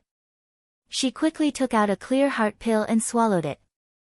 The cold feeling made her shiver. "To be able to withstand my blood bell sound, you are indeed not simple." Lu Yunfei raised her hand and shook the blood-colored bell twice. This time, the bell sound was even clearer, like a heavy hammer falling on Yi Jioga's head. The blood in her body surged even more violently, like a herd of wild horses that had lost control, about to rush out of her pores. Yi Jioga did not try to suppress the surging blood. Instead, he followed this feeling and shot out a thumb-thick bolt of purple lightning. Lu Yunfei did not expect that Yi Jioga would still have a chance to fight back under the control of her blood bell sound. She stopped underestimating him, raised her hand, and shot out a bloody light. After breaking through Yi Jioga's lightning, the blood-colored bell in her hand shook even more violently. Yi Jioga covered his ears and retreated 3 feet. He was about to pull out the Thunder Snake illusionary whip from his waist. However, Lu Yunfei suddenly opened her mouth and spat out a ball of thick bloody light. It turned into a blood-colored arrow, and with a rotten stench, it shot towards Yi Jioga's chest. Yi Jioga was not far from her. Caught off guard, he could only take this attack head-on. At this crucial moment, Lil Red, who was lying on Junie Chen's body, rushed out. The red light on its body exploded, and it turned into a fist-sized shadow. It opened its mouth and swallowed the blood-colored arrow. "Retreat!" Yi Jioga took the opportunity to retreat, broke through the window, and left the ruined temple. When Lu Yunfei heard the order to retreat, she thought that there was still an ambush in the ruined temple, so she stopped and searched carefully. When she rushed out of the ruined temple, she had already lost sight of Yi Jioga. "Damned bitch, wait until I send you back to bloodthirsty sect. I will definitely let the ancestor refine you into a blood slave to feed the Spider King." Lu Yunfei gritted her teeth and cursed. After Yi Jioga left the ruined temple, he quickly arrived at the place where he had agreed to meet Junie Chen. Junie Chen was already waiting there. "Is Lil Red alright?" Yi Jioga asked. If Lil Red had not rushed out to help her take the hit, she would have suffered a huge loss. "I'm fine." Junie Chen opened his palm. He saw that Lil Red's abdomen was as big as a ball, and its body was so red that it was about to drip blood. It was curled up and motionless. "It has a baby?" Yi Jioga asked hesitantly. He felt that Lil Red could give birth to a bunch of little goo at any time. Squeak squeak. Lil Red roared angrily. Yi Jioga inexplicably felt that she understood what Lil Red meant. She raised her head and asked Junie Chen, "Is it saying that I am male?" "I don't know, but it is indeed male." Juni-chen shook his head. He could only give orders to goo worms unilaterally, and could not understand what they were saying. Then why is its stomach so big? Yi Jioga was slightly worried. Although Lil Red was only a goo worm, if it died to save her, she would also feel guilty. It must have eaten too much. The blood arrow that Lu Yunfei shot out just now was extremely poisonous. If you were hit by it, you would have turned into a puddle of blood on the spot. Juni-chen understood that arrow very well. Many of his clansmen had died under that move in the past. Squeak squeak. Lil Red cried out again. Although it looked like it was going to explode at any time, it was still in good spirits. Lil Red saved you, don't you have anything to say? Juni-chen looked at Yi Jioga expressionlessly and asked for repayment with a serious face. There are only 2 left, take it. Yi Jioga sensibly took out the spirit beast pill. Although she had ways to neutralize the blood arrow even if Lil Red didn't come out, she couldn't let Lil Red down. Goo worms also had insect rights. Juni-chen took the spirit beast pill and stuffed it into Lil Red's mouth. After Lil Red swallowed it, although its stomach seemed even bigger, it began to hum with a satisfied expression. Shut up. Juni-chen reprimanded with a dark expression. He didn't want Yi Jioga to know that Lil Red swallowed the blood arrow not to save her, but because it was useful for Lil Red's evolution. After Lil Red finished absorbing the blood arrow and the spirit beast pill, it would be able to advance to the next level. Yi Jioga actually noticed a little, but Lil Red was her own worm. She was happy to see it evolve, so she didn't expose Juni-chen's intentions.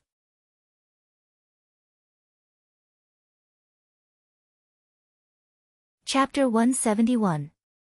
Luo Tian is summoning us. Let's go back. Juni-chen put Little Red back into his sleeve and ran towards the forest. Yi Jioga followed him and asked, do you recognize the blood-colored bell that Lu Yunfei took out? The ringing from the blood-colored bell was too terrifying. If it weren't for the clear heart pill, she wouldn't have been able to resist it. If it were an ordinary person, they would have died. Juni-chen thought for a moment, then said, it's an artifact that Ancestor Bloodthirsty used his own blood essence to refine for his direct disciple. It's similar to the blood beads in that it can borrow his power. Although he learned a lot of information from the bloodthirsty ancestor with the help of the patriarch's blood, this information was usually buried in the depths of his mind and could only be triggered when he saw the real thing. Blood beads, blood bells, blood swords, bewitching art, disguise art. Yi Jioga secretly memorized these methods of the bloodthirsty sect. She planned to record them in a booklet and distribute it to Wan Xiang and the others so that they wouldn't have to take many detours when facing the bloodthirsty sect in the future. The 2 of them followed the clues left by Luo Tian and finally arrived at a hidden valley before sunset. Turning into the valley, they found a bonfire on the leeward side of the mountain wall, and the faint aroma of barbecued meat wafted in the air. They're quite carefree. Yi Jioga's tone was a little sour. Anyone who fought to the death with the enemy in a broken temple and came back to find their comrades barbecuing and drinking would not be happy. Juni-chen rarely expressed his approval. At this time, Yi Yu, who was squatting next to the bonfire and roasting a rabbit, noticed that Yi Jioga and the others had returned. Just as he was about to get up to greet him, a figure quickly strode towards Yi Jioga. As she ran, she said in an exaggerated tone, my young miss, you've finally appeared. Alchemy City and Shangjing are in chaos because of you. No one else could have such exaggerated acting skills other than Bai Songling. Really? Yi Jioga raised his eyebrows and replied to Bai Songling, when did I become so important? Why didn't she know? Bai Songling smiled bitterly and said, think about it. Master Yun's granddaughter, the eldest legitimate daughter of the Yi family, and the former fiancée of the crown prince, turned out to be the leader of evil cultivators. Not only did she murder countless spiritualists who came to participate in the alchemy competition, but she also cruelly killed people from the Gong family. After being arrested, she killed people and escaped from prison. Gong Honglei has already sent a message back to the Spiritualist Alliance to list you as the most wanted criminal. Yi Yuxuan also posted on the Tianxia board, saying that he wants to cut off his father-daughter relationship with you. The crown prince even offered a bounty of 10,000 gold coins for your whereabouts. Su Yufeng and her mother went around saying bad things about you. Those passers-by who don't know what's going on will scold you like you're the greatest sinner in history. Bai Songling was not exaggerating at all. In fact, the current situation was even more serious than what he had said. Alchemists were originally a respected existence, no matter who made a move on them, it would be a huge taboo. After Yi Jioga escaped from prison, the crown prince added fuel to the fire and falsely accused her reputation. If Yi Yuxuan could bear the pressure to support Yi Jioga, then the public opinion would not have gone out of control. Unfortunately, not only did Yi Yuxuan not help Yi Jioga, he even posted on the Tianxia board, saying that he wanted to cut off his father-daughter relationship with Yi Jioga, and that her life and death would no longer have anything to do with him. In addition, Yi Shanshan and her mother had secretly and openly poured dirty water on Yi Jioga's head, making people believe that Yi Jioga was the head of a heretic cultivator. Yi Xian. Yi Jioga gritted her teeth, wishing that she could bite those 3 words into pieces and spit them into the mud. Although she knew that this scumbag of a father was a bit heartless, she did not expect him to be so heartless, indiscriminately framing her, and breaking her bottom line every time. Forget it, I don't want this kind of father. Bai Songling comforted. Yi Jioga let out a breath, and asked, what about the servants in my courtyard? She was only worried about Mother Qing, Pearl and the others. Even if Yi Yuxuan did not make a move on them, Su Yufeng would not let them go. Don't worry, after His Highness Dong Ling Wang heard the news, he immediately sent people to hide all the servants in your courtyard. Bai Songling admired the servants of the Purple Forest Park. Dong Fangke had just sent someone to pass the news to Mother Qing, and Mother Qing immediately arranged for all the servants to leave in an orderly manner. When Su Yufeng rushed over, even the old maid guarding the door of the Purple Forest Park had disappeared. That's good. Yi Jioga finally heaved a sigh of relief. Oh right, 4th Miss Yi is determined not to believe that you are a heretic cultivator, and is still unwilling to return to Alchemy City, but her mother, 5th aunt, Bai Songling couldn't help but sigh, and said, we originally wanted to bring 5th aunt out, but she insisted on staying in the Yi mansion to wait for 4th Miss Yi to return. Not long after, I heard that she died of an acute illness. The news that Su Yufeng spread was that you were dissatisfied with Yi Yuxuan and wanted to poison them, but accidentally killed 5th aunt. 5th aunt is dead. This news was a bit unexpected for Yi Jioga, but it was also reasonable. Yes, our people have already investigated and confirmed that it was Su Yufeng who poisoned her. Yi Yuxuan should also be aware of this, but he tacitly agreed that Su Yufeng pushed the blame to you. Bai Songling had been in the Ministry of Justice for a long time and believed that he had seen many tragedies, but a man as scum as Yi Yuxuan was rare. I didn't think that she would still be unable to escape this calamity. Yi Jioga sighed. She had already done her best to protect 5th aunt, but in the end, she still couldn't protect her to the end. She only pitied Yi Rui. Young miss, the rumors about you in Alchemy City and Shangjing are very unfavorable. If you don't think of a way to eliminate them, I'm afraid it will only get worse. Although Bai Songling sympathized with 5th aunt for not being a good person, Yi Jioga was still more important to him. How could Yi Jioga not know the severity of the situation? However, this kind of public opinion couldn't be changed with just words. Just as Yi Jioga was frowning and thinking hard, Luo Tian came over and said gently, young miss, why don't we slowly talk by the fire? It's warm there. You've been tired all day, so you should be hungry. Yes, we roasted rabbit meat for you and cooked mushroom soup. Bai Songling said, at such an unlucky time, you need to eat and drink to have the energy to continue the discussion. Yi Jioga didn't feel it before, but now that she mentioned it, she realized that she was really hungry. She came to the fire and found that Junie Chen was already squatting by the side, eating more than half of the rabbit. Young miss, sit here. Yi Yu took a roasted golden rabbit from the fire rack and handed it to Yi Jioga. Yi Jioga took a bite. The taste was really good. It was crispy on the outside and tender on the inside, with crispy skin and crispy meat. In addition to the roasted meat, there was an iron bowl on top of the fire cooking soup. White mushrooms floated in the soup, and it smelled quite good. While Yi Jioge was eating, Bai Songling squatted beside her and continued the previous topic. After you leave the prison, you're already the head of the evil cultivators. Lu Yunfei and Su Junqing will definitely take the opportunity to kill those spiritualists and push the blame on you.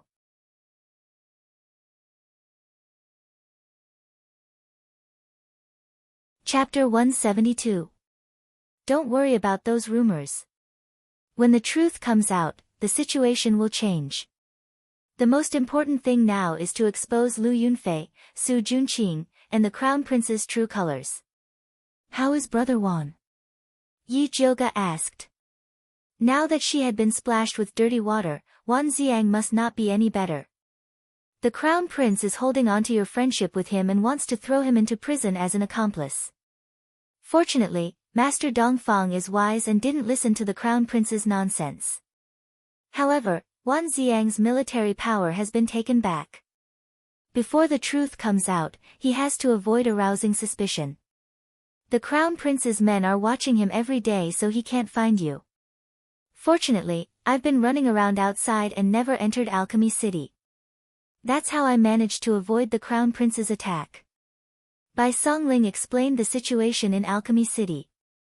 Alchemy City was divided into 3 factions. The Crown Prince and Gong Honglei's faction believed Yi Jioge was the murderer. Wan Xiang and Yi Rui didn't believe Yi Jioge was a heretic. Dongfang Yao and Li Zijuan remained neutral. You're missing one faction. Yi Jioge added, Su Junqing and Lu Yunfei are also one faction, and the most important one. You're right. Bai Songling nodded and looked at Yi Yu. You brat, you've been following Lu Yunfei for so long and you still haven't found anything. Don't blame Yi Yu. I just exchanged a few moves with Lu Yunfei. Her methods are indeed powerful. Yi Jioge drank a mouthful of soup and told them about his fight with Lu Yunfei. When mentioning the blood bell sound, she emphasized, if you see her take out a blood bell, it's best to knock it off immediately. If you can't, then leave immediately. Because her bell sound has a limited range, the closer you are, the greater the effect. She had personally tested this against Lu Yunfei when she was fighting against him. Yi Yu and Bai Songling quickly noted this down. Next, you must keep an eye on the remaining 2 rank 2 pill masters. If I'm not wrong, Lu Yunfei will make a move against them. Yi Jioge had this guess when he heard Yi Yu say that the demonic cultivator disguised as a middle-aged woman, Guangxi. Just keeping an eye on them is not enough. It would be best if we can make contact with them and have them cooperate with us to capture the heretical cultivator, Luo Tian said solemnly. Brother, you're right. Wan Xiang's men have been keeping an eye on the Crown Prince, but they still made a mistake. It's better to ask them to be more vigilant and report to us as soon as they find any abnormalities. Bai Songling agreed. During this period of time, he had been tracking down the spiritualists who were killed along the way. He realized that they were killed because they were not vigilant enough. They had either fallen for Lu Yunfei's honey trap, or they had been deceived by someone they knew. All of them had died unjustly. Juni Chen, who had been silent all this while, suddenly said, "Don't forget the ultimate goal of the evil cultivators. You're saying that they're looking for someone with a similar cultivation base as Forefather Bloodthirsty?" Yi Jioge didn't think it was possible. According to the information provided by Juni Chen and the others, Forefather Bloodthirsty was about to break through High Spirit Master and enter Great Spirit Master. Dongfang Yao was the only one in Alchemy City who fulfilled this condition. That old man looked withered, but after staying in Alchemy City for so many years, he wasn't a simple character. He wouldn't be tricked so easily. It's never wrong to be careful. Luo Tian's expression was gloomy. Back in the day, the Blood Cloak tribe was even more powerful, but they were still annihilated by Forefather Bloodthirsty. I'll write a letter to Li Zijuan later and have him give it to Grandmaster Dongfang. Yi Jioge felt that Luo Tian was right. It was always better to be careful. Bai Songling sneaked up to Junie Chen and said, "Little mute, I heard you have quite a few parasites on you. Sell one to me." Ever since he heard from Yi Yu that these parasites could fight against Bloodthirsty's poison, he couldn't wait to get his hands on one. Junie Chen expressionlessly stared at Bai Songling with a strong sense of resistance. He hated this talkative fellow. "Give him one," Yi Jioga said. She had already decided on all of Junie Chen's parasites, so she had the most say in this matter. Essence blood. Junie Chen unwillingly raised his sleeve to reveal the parasites on his arm. "Here." Bai Songling happily squeezed his finger open and handed over a drop of essence blood. Soon, a black dot flew over. After absorbing Bai Songling's essence blood, it quietly lay on his palm like a chicken. "It will hatch tomorrow." Junie Chen put down his sleeve. "So long." Bai Songling frowned and then asked, "What will the parasites look like? Will they be as powerful as you use?" "I don't know. This new batch of parasites will evolve according to their master's characteristics." Junie Chen was a little impatient. "I'm so awesome, the parasites I raise won't be too bad." Bai Songling was full of confidence. She then moved to Yi Jioga's side and said, "When the time comes, give me a few bottles of spirit beast pills to raise parasites. 500 taels of silver per bottle, thank you." Yi Jioga said bluntly. The elixirs she gave before were all one-time use. Now that they wanted to use spirit beast pills to raise parasites, she couldn't afford it. "TSK, 500 taels. Alright, I'll take one first." Although Bai Songling's heart ached, in order to raise a good parasite to save his life, he had to buy it no matter how expensive it was. "I don't have any elixirs with me now. Let's talk about it later." Yi Jioga secretly decided to go back and refine spirit beast pills in batches. "Alright." Bai Songling nodded. "Oh right, Yi Yu, how's your parasite?" Yi Jioga turned his head and asked Yi Yu. "My black overlord isn't doing too well." Yi Yu carefully took out his parasite from his belt. The once majestic black bug now looked shriveled and shriveled. It curled up in Yi Yu's palm, looking like it was half dead. It must have eaten the wrong poison. It will be fine after resting for a while. Junie Chen glanced at it and knew the problem. Although the poisonous earth dragon parasite could swallow a lot of poisons, some poisons were very harmful to it. For example, the aphrodisiac poison. After swallowing this poison, it would become excited. When it couldn't find a target to vent, it would become like this. After Yi Yu heard this, he felt some heartache. He gently stroked the body of the Black Overlord. He was hit by Lu Yunfei's poisonous emotion palm.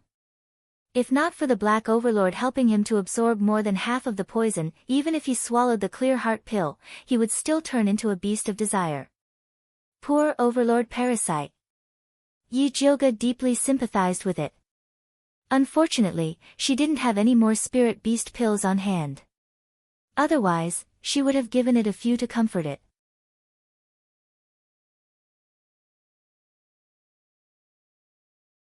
Chapter 173. The night sky was tranquil with the stars hanging high in the sky. Bai Songling yawned and asked Yi Jioga, "It's getting late, should we camp here or go somewhere else?" These rough men could lie down for the night anywhere, but Yi Jioga was still his. He was afraid that she would feel wronged. Yi Jioga thought about it and said, "Let's go back to Alchemy City. Find a way to rent a place for me tomorrow morning. I want to refine some tranquil heart pills and a few bottles of spirit beast pills." These insects needed pills to heal, so it was better for her to refine some as a backup just in case. "Sure, His Highness has a secret hideout in Alchemy City.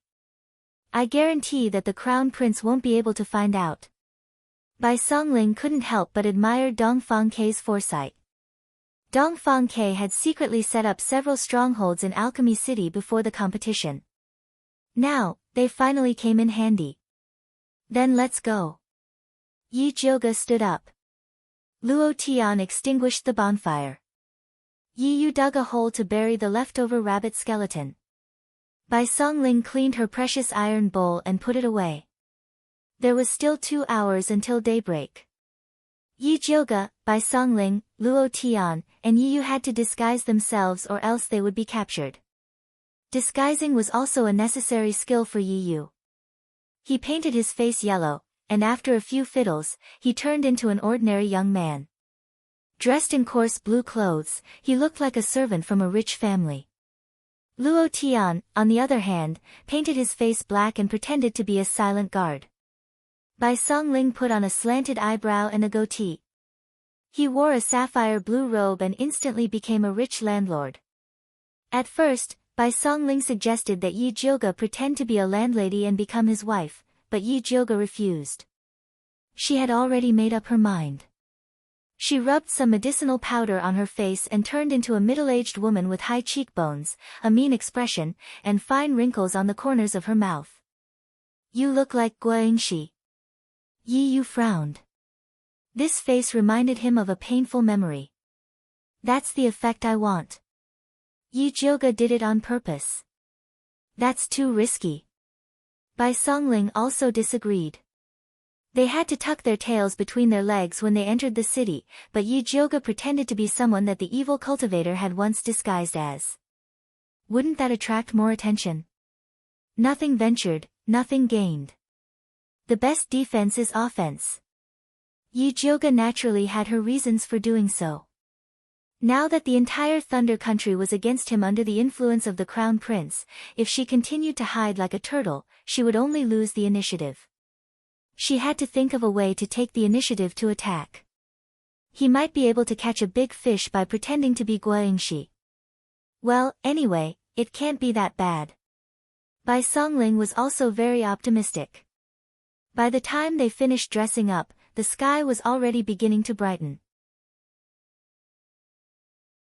After the city guards opened the gate, they didn't interrogate Yi Jioge's group and directly let them into the city.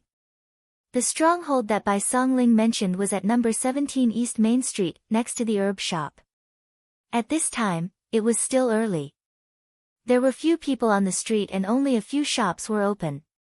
The group entered the house without a hitch. It was a courtyard with 3 entrances. Although the layout was simple, it had everything that one needed. Bai Songling was about to arrange for them to rest when he suddenly thought of something and said, "My insect seems to be hatching." As he said that, he raised his arm and saw that the black dot on his hand had become much bigger. Then, it moved and finally stretched out, revealing its true face. However, everyone looked at it with a strange expression. Yi Yu's black overlord was ferocious and mighty, good at hiding and devouring. Luo Tian's little red was extremely fast and good at sneak attacks. Bai Songling's white insect didn't have eyes or wings. It only had an extremely big mouth and looked very ugly. Things are like people. Juni Chen nodded and said, "You talk too much, that's why you raised such a big mouth insect." Impossible. Bai Songling couldn't believe that such a handsome young talent like him would raise such an ugly insect. He couldn't accept it. Face the reality. Yi Jioge also laughed mercilessly at the side. Bai Songling stared at the big-mouthed insect and felt an indescribable suffocation in his heart. He could only comfort himself, forget it, forget it. The bigger the mouth, the more it eats. In the future, it will definitely be more powerful than you guys. And, I really appreciate your attitude of deceiving yourself. Yi Yu said very seriously. Get lost. Bai Songling glared at Yi Yu, then licked his big face and went to Yi Jioge's side and said, "Later, help me refine a few bottles of spirit beast pills. I don't believe that my big mouth will always be so ugly." He had already made up his mind to cultivate his big mouth into the world's #1 insect. As long as you can afford it, you can have as much as you want. Yi Jioge said very generously. Me too. Juni Chen's small face was stiff, as if saying, "Don't forget me." Do you have money? Yi Jioge mercilessly attacked him. Juni Chen stared at him and said, "I'm doing things for you. Let's talk about it after it's done." Yi Jioge waved his hand and said to Luo Tian and Bai Songling, "I'll go out to buy some herbs, and then go into closed-door cultivation to refine pills. Don't stay here, hurry up and investigate the whereabouts of the remaining 2 rank 2 alchemists. It would be best if you can find out the whereabouts of Guoyingxi. If she's fine, it would be best. Yi Yu, your injury has not healed yet. Stay by my side and take care of me." "Yes." Luo Tian and Bai Songling received their task and left together. Jun Yichen also followed Luo Tian and left. Yi Jioge counted the money and left the house with Yi Yu, ready to buy some herbs. The originally bustling herb shop looked a little deserted today, and the shop assistants all looked listless. Yi Jioge picked the biggest herb shop and walked in. The moment the shop assistant saw her, he quickly greeted her enthusiastically. "Guest, what do you want?" "I want to buy some herbs." After Yi Jioge handed over the purchase list, she asked casually, "I see that there are very few people on the street. Is the herb business not good during this time?" "Hey, don't say it. It's all because of the evil cultivator. That evil cultivator killed many people who came to do business here. Who dares to come here now?" The shop assistant said while picking up the herbs. It said that the evil cultivator leader was killed by Master Yun's granddaughter, Yi Jioge. I don't know if it's true or not. Of course it's true. I heard that even her father announced that he was no longer her father's daughter. Another shop assistant said. Yi Jioge didn't care about these rumors, but Yi Yu's face turned cold and said, "Don't talk nonsense without evidence." The shopkeeper standing behind the counter immediately scolded the 2 shop assistants. "Have you finished picking up the herbs? You talk too much. I invited you here to work, not to gossip." The 2 shop assistants did not dare to say anything more. They quickly picked up the herbs and enthusiastically sent Yi Jioge away. Yi Jioge had just left the pharmacy with the medicine bag when Yi Yu whispered behind her, "Someone is following us."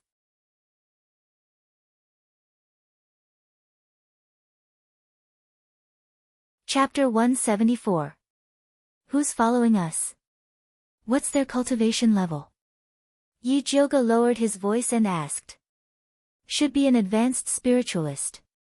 They're very cautious. Yi Yu answered. If it wasn't for his natural sensitivity towards tracking, he probably wouldn't have noticed. Let's find a chance to take him down. Yi Jioge said as she looked around. They were currently on the busiest street in the herb store. Although the evil cultivator's killing caused business to drop, there were still more people than other streets. In particular, there was a free market in front of them that sold spiritual herbs picked by the city's residents. There were quite a lot of good stuff. Many low-rank alchemists were there with their followers. It was very lively with people coming and going. Yi Jioge had an idea, so she turned around and walked towards the market. After turning left and right, she walked into a small alley. During this process, Yi Yu and Yi Jioge were already separated from each other by the crowd. Yi Jioge kept walking along the dirty alley.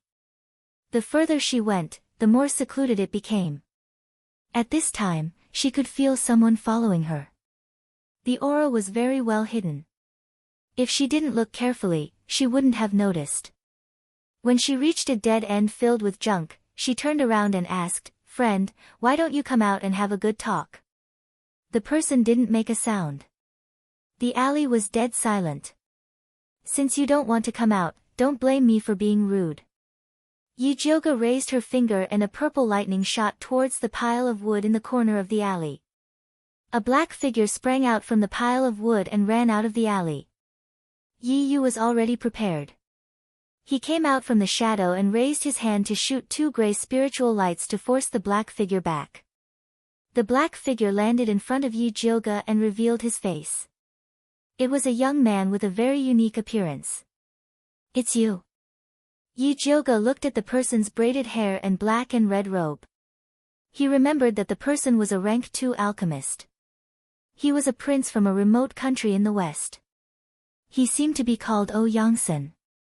You recognize me? Oh Yongsan's light brown eyes sized up the disguised Yi Jioge. There are only a few rank 2 alchemists in the city. It's not strange that I recognize you. But why are you following me? Yi Jioge asked with a stern face. Because you look like a friend of mine, Guoyingshi. Do you recognize her? Oh Yangsen's attitude was calm but his tone was full of probing. I don't. Does she look like me? If there's a chance, we can get to know each other. Yi Jioge was expressionless. There's no chance. Oh Yangsen shook his head and said word by word, she's dead. She was killed by an evil cultivator. Yi Jioge couldn't help but raise his eyebrows in surprise. Guoyingshi was really dead. However, a second-rank alchemist was killed by a heretical cultivator in Alchemy City. This matter shouldn't be kept a secret, so how did Oh Yangsen find out? Oh Yangsen seemed to have noticed the doubt in Yi Jioge's heart. He explained in a low voice, Guoyingshi is my senior sister. We came to Alchemy City together to participate in the competition. Senior sister Guo was killed by an evil cultivator 3 days ago. Before she died, she used a secret method to pass the news to me. I've been looking for her body, but I haven't found it yet. After Oh Yangsen finished speaking, he sized up Yi Jioge with a scrutinizing gaze. I didn't kill your senior sister. Yi Jioge calmly said, there is a person among the evil cultivators who is very good at disguising. He disguised himself as Guoyingshi and severely injured one of my subordinates. I disguised myself as Guoyingshi to lure that evil cultivator out. Yi Jioge did not say much about Yi Yu. This Oh Yangsen's appearance was too much of a coincidence. It was still unclear whether he was a friend or foe. Oh Yangsen seemed to believe Yi Jioge's words. After a moment of silence, he asked again, since you're investigating the evil cultivator, do you know the whereabouts of Yi Jioge? Do you also think that Yi Jioge is the leader of evil cultivators? Yi Jioge asked. Oh Yangsen was silent for a moment before saying, if she's the head of the evil cultivators, she won't be able to escape Grandmaster Dongfang's eyes. Oh Yangsen was also very sensitive to the aura of evil cultivators. That's right, Yi Jioge is only a scapegoat. The real evil cultivators are from the bloodthirsty sect. They are still running rampant in Alchemy City. If we don't catch them soon, more spirit cultivators will be harmed in the future. To be honest, you were too rash this time. If I was the evil cultivator disguised as Guoyingshi, you would already be dead. Yi Jioge disagreed with Oh Yangsen. I have my own way of identifying evil cultivators. In fact, I've already seen the evil cultivator who disguised himself as senior sister. Oh Yangsen's words were shocking. If he was sure that Yi Jioge wasn't a heretical cultivator, he wouldn't have dared to follow him. Yi Jioge's eyes lit up and immediately asked, where is that evil cultivator? In a tavern on the Western Street. I often went there to drink during that period of time. He must have purposely waited there for me to take the bait. Oh Yangsen recalled the situation at the time. The evil cultivator's disguise was too perfect. If he didn't already know that senior sister was dead, perhaps he really would have fallen for it. Since he hasn't succeeded yet, he probably won't give up on you. You're in danger right now. Do you want to cooperate with us? Yi Jioge acted like he was trying to kidnap Little Red Riding Hood. Are you sure you can deal with those evil cultivators? Oh Yangsen didn't believe him. Although he really wanted to avenge his senior sister, he didn't want to throw his life away.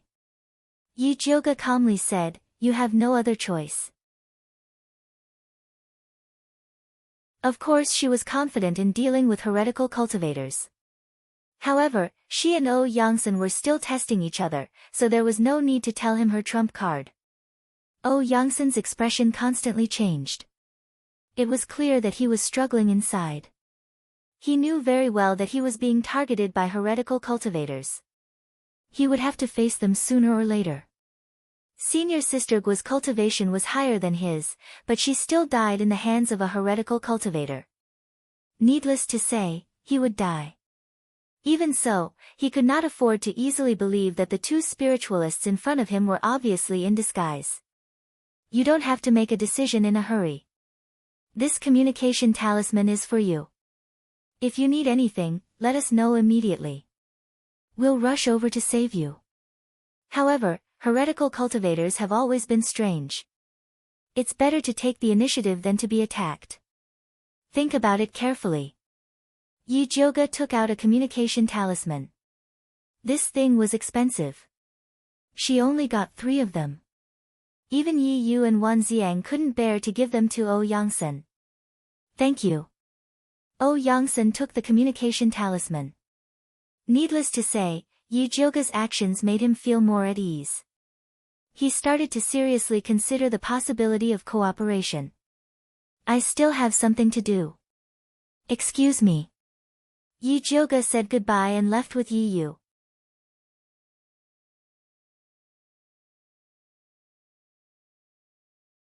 Chapter 175. Eldest Miss, that guy is still watching us from behind. Yi Yu whispered. There's no rush. He's definitely more anxious than us. Yi Jioge said indifferently. If she acted like she wanted Yangsen no matter what, she was afraid that he would still act arrogant. She had to act like she didn't care about anything. Only then would he seriously consider the cooperation. How about I go watch him? Yi Yu was a little worried. There were only 2 second-rank alchemists left in the city. If Yangsen was also killed, it would be even more difficult for them in the future. That's fine, but you have to be careful. If you meet Lu Yunfei again, take more pills. Big Sis doesn't have anything, but I have a lot of pills. Yi Jioge stuffed a few bottles of Clear Heart pills and Passion Fire pills into Yi Yu's hands. In fact, Yi Yu's stealth was very good. It was just that Lu Yunfei's charm technique was too strong. A hot-blooded young man like him was easily affected by her. Yi Yu awkwardly took the pills. Previously, he was a little distressed about the pills. He wouldn't use them unless it was absolutely necessary.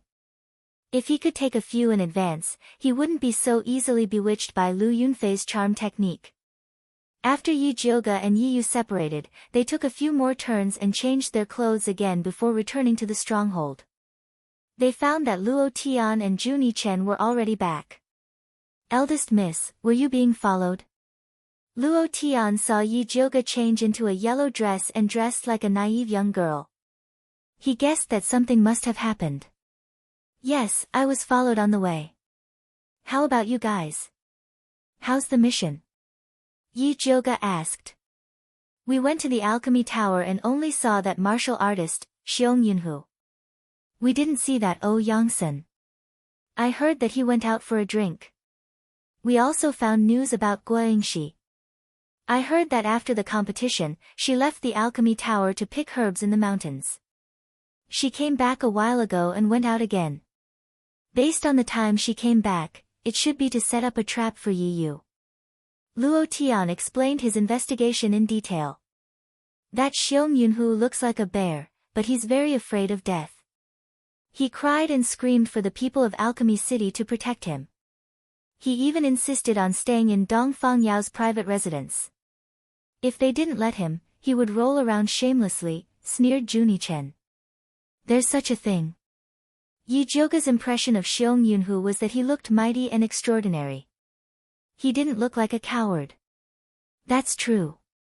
He even wanted to cause trouble with Yangsen, but Yangsen ignored him. Luo Tian nodded and said, I heard that Yangsen has been very depressed recently, and often goes to the tavern to drink. Although evil cultivators were rampant in Alchemy City and the situation was tense, most of the spiritualists who were killed outside the city, so no one dared to leave the city. I see.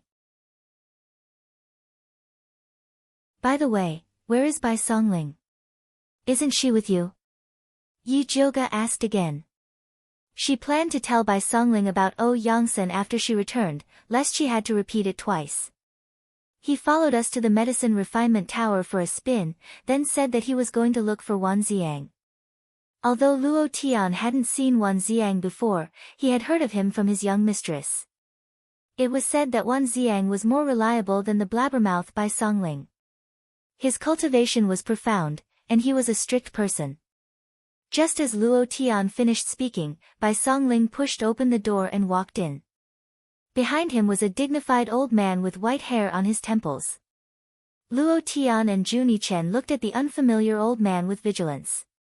Yi Jioge also looked at the old man in confusion and asked, "Big brother Bai, who is this uncle?" She had seen all of Bai Songling's people in Alchemy City, but this imposing old man wasn't among them. "Ha, even the eldest miss didn't recognize you.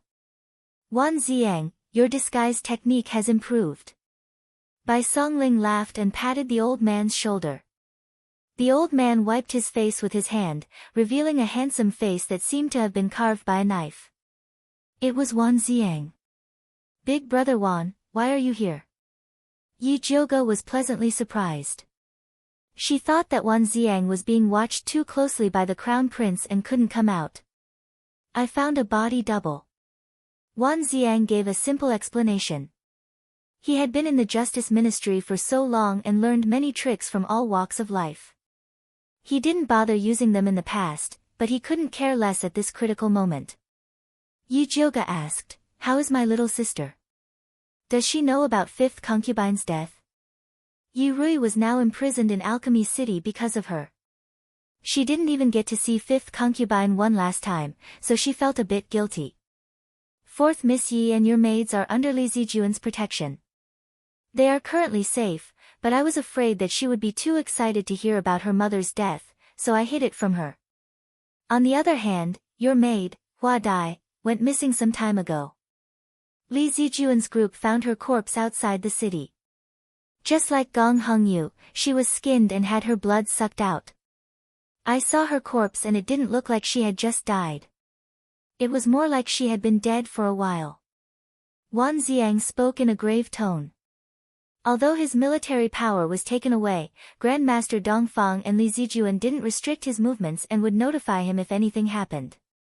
Yi Jioge asked, "When did Hua Dai go missing?" In fact, she had already guessed that Hua Dai was already dead. The Hua Dai who accused her that day was most likely the evil cultivator who was good at disguising himself. She had to admit that the evil cultivator was really powerful. Although she had some suspicions at that time, she still couldn't see any clues. The day Yi Yu was injured by Lu Yunfei. Wan Ziang's words confirmed Yi Jioge's speculation. She told him about seeing O Yangsan in the medicine shop and finally said, "According to the current situation, the evil cultivator should have pretended to be Hua Dai to accuse me, then pretended to be Guo Yingxi to lure Yi Yu into the trap, and now he wants to harm O Yangsan. That O Yangsan really doesn't know what's good for him. He's still dawdling even when he's about to die. If it was me, I would have directly tied him up and brought him back." Bai Songling said while rubbing her hands. "Our identities are shameful. If you tie him up and he runs away in anger, wouldn't we lose everything?" If she could tie him up, Yi Jioge would have kept O Yangsan alive for the new year. Eldest Miss is right. With the current situation, O Yangsan will cooperate with us sooner or later. What we need to do now is to plan how to use him to catch those evil cultivators. Wan Ziang said in a deep voice. That evil cultivator in disguise is not difficult to catch. I'm just afraid that Lu Yunfei will follow us. I'm afraid that we won't be able to stop them from joining forces. Bai Songling sighed. If they were in Shangjing, he would have directly asked Dongfang Ke for a few dozen martial artists to kill those evil cultivators. However, they were now the scapegoat and had to sneak in and out. If they mobilized a large number of people, before Lu Yunfei could make a move, the Crown Prince could lead a team to destroy them.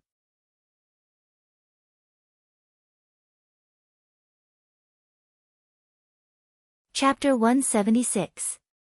This is indeed a problem. It would be best if we could separate them and defeat them. Wan Ziang had already heard about Lu Yunfei's methods from Bai Songling. He was also very afraid of Blood Bell and Blood Sharp Sword. I have a way to lure Lu Yunfei away. Yi Jioge said. What way? Bai Songling turned his head to look at her and said, we only have a few people. If we need a lot of people to lure Lu Yunfei away, we won't be able to catch that evil cultivator. Don't worry, We don't need our people to lure her away. Yujioga took out a tightly bound purple scorpion from the bag he carried with him. It was also wrapped in thick yellow mud into a ball. Wan Xiang carefully looked at the scorpion and asked, "This is the scorpion that lured you to the pile of rocks?" "Yes." Yujioga nodded. "Damn, then what are we waiting for? Quickly blow this guy up." Bai Songling screamed. If it wasn't for this stupid thing, Yujioga wouldn't have been hit by the black pot. The huge purple scorpion heard Bai Songling's words and squeaked in fear. I didn't expect this big scorpion to have some intelligence." Bai Songling looked at the big scorpion in surprise. Ever since he raised the big mouth Gu, he became more interested in spirit beasts and demonic beasts. "Idiot, you can't even recognize the mutated beast treasure-seeking scorpion," Juni Chen said expressionlessly. "What?" Bai Songling couldn't care less about quarreling with Juni Chen. He stared at Yujioga and asked, "This is a mutated beast?" "Treasure-seeking scorpion," it sounded very awesome. "That's right, this is Lu Yunfei's treasure. As long as we use this thing as bait, Lu Yunfei will definitely fall for it." Yujioga shook the treasure-seeking scorpion in his hand. She already had the fat black mouse, so she didn't care about this treasure-seeking scorpion. "Such a good treasure, it's better to keep it for myself." Bai Songling coveted it. Wan Xiang glared at him and asked Yujioga, "What do you plan to do?" "I believe that Li Zijuan will be very interested in this treasure-seeking scorpion." Yujioga handed the treasure-seeking scorpion to Wan Xiang and said, "As for how to do it, Big Brother One should know better than me. The yellow mud on the scorpion's body is mixed with an aura-concealing medicinal liquid. If you want to lure Lu Yunfei over, you just have to break the mud." "I understand." Wan Xiang took the treasure-seeking scorpion. Although Dongfang Yao was the most powerful person in the city, the second most powerful person wasn't Dongfang Jianming. It was Dongfang Yao's prime disciple, Li Zijuan. Li Zijuan was a very cautious person. With Alchemy City in such a chaotic state and Dongfang Yao standing aside, he didn't dare to act recklessly. Everything he did was for the sake of safety, so he focused all of his efforts on stabilizing the city. Although they wouldn't make any mistakes this way, it wouldn't be of much use in capturing evil cultivators. However, Li Zijuan hated heretic cultivators very much. If he knew that this treasure-seeking scorpion belonged to a heretic cultivator, he would definitely be willing to help Lu Yunfei. After all, a mutated beast like the treasure-seeking scorpion was also a treasure to a spirit alchemist. Whether it was used to find special spirit herbs or to kill it for alchemy, it would be great. Yujioga stood up and said, "All right, I'll leave the matter of capturing the disguised heretic cultivator to you guys. I'll go and refine some pills." Wan Xiang, Bai Songling, Luo Tian, and Juni Chen weren't mediocre people. With O Yangsan's trap and the treasure that lured Lu Yunfei away, it was more than enough to plan an encirclement. There was no need for her to participate. It was more practical for her to refine more tranquil heart pills and spirit beast pills. "Go!" Bai Songling and Juni Chen spoke in unison. They glanced at each other and snorted at the same time before looking away. They both wanted to use spirit beast pills to raise Gu, but Yujioga couldn't refine a lot this time. If they wanted to get more spirit beast pills from Yujioga, they had to perform well. The two immediately ignited their battle spirits and swore to take down the disguised heretic cultivator. Yujioga went into seclusion for 2 days and 2 nights and refined a total of 38 bottles of tranquil heart pills and 16 bottles of tranquil heart pills. As for the emotionless fire pill, spirit recovery pill, and chi replenishing pill, she also refined some of them. When she opened the door and walked out, her legs were soft and her body looked like it had been hollowed out.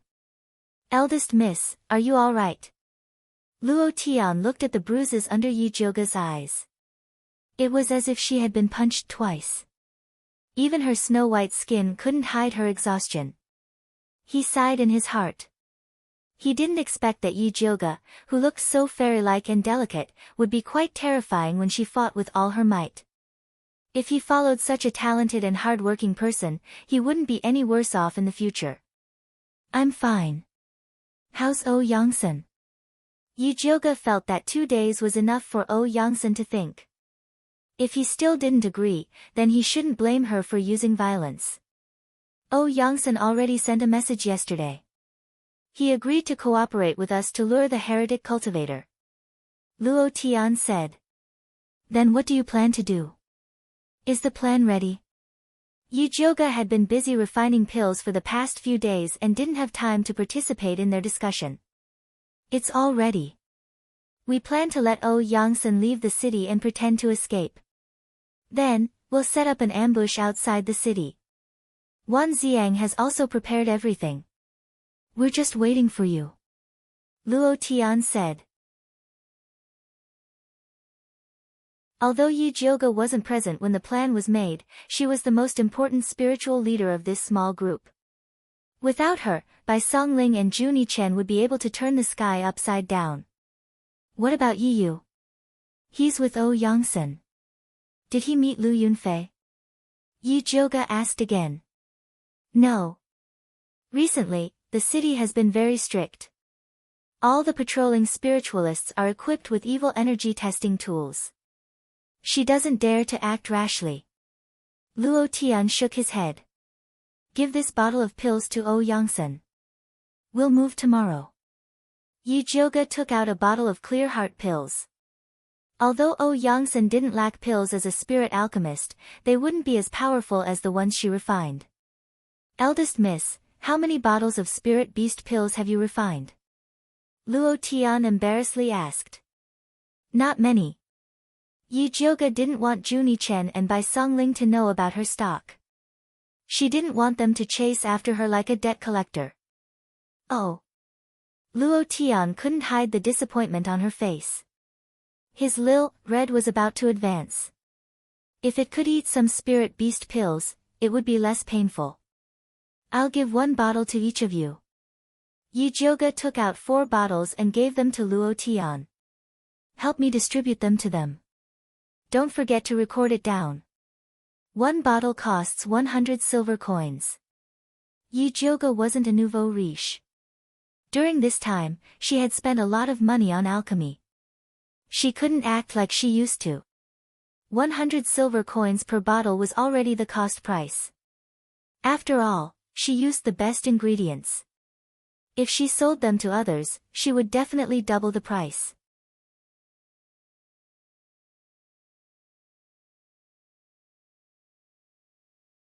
Chapter 177. I'll definitely deliver the pills to them. Young miss, you've worked hard. Have a good rest. Luo Tian said excitedly.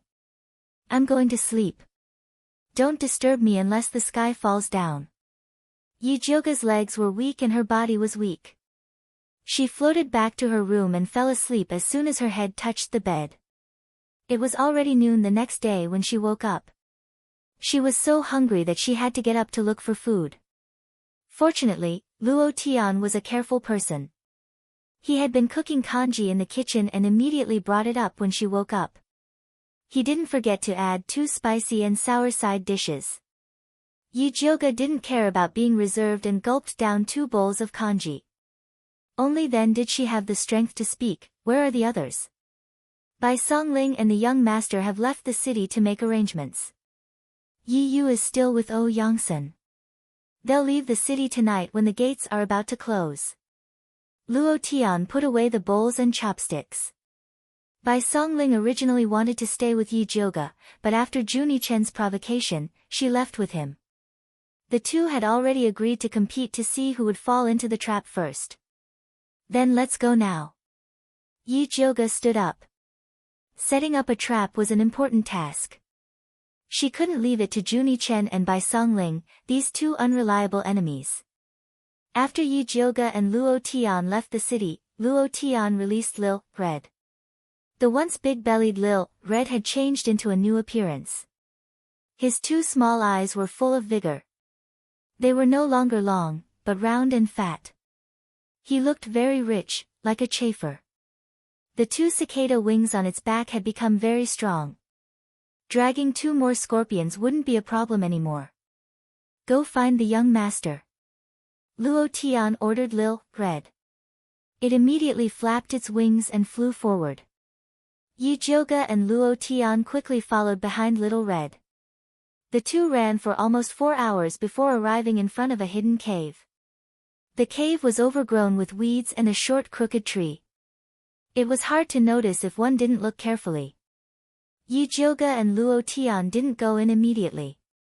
Instead, they let Lil Red check the situation so that it wouldn't ruin Bai Songling and Juni Chen's arrangements. Not long after Lil Red flew in, the big mouth flew out together with it. After eating the bottle of spirit beast pills given by Bai Songling, the parasite insect, which originally only had a big mouth, also underwent some changes. The most obvious change was that its mouth had become smaller.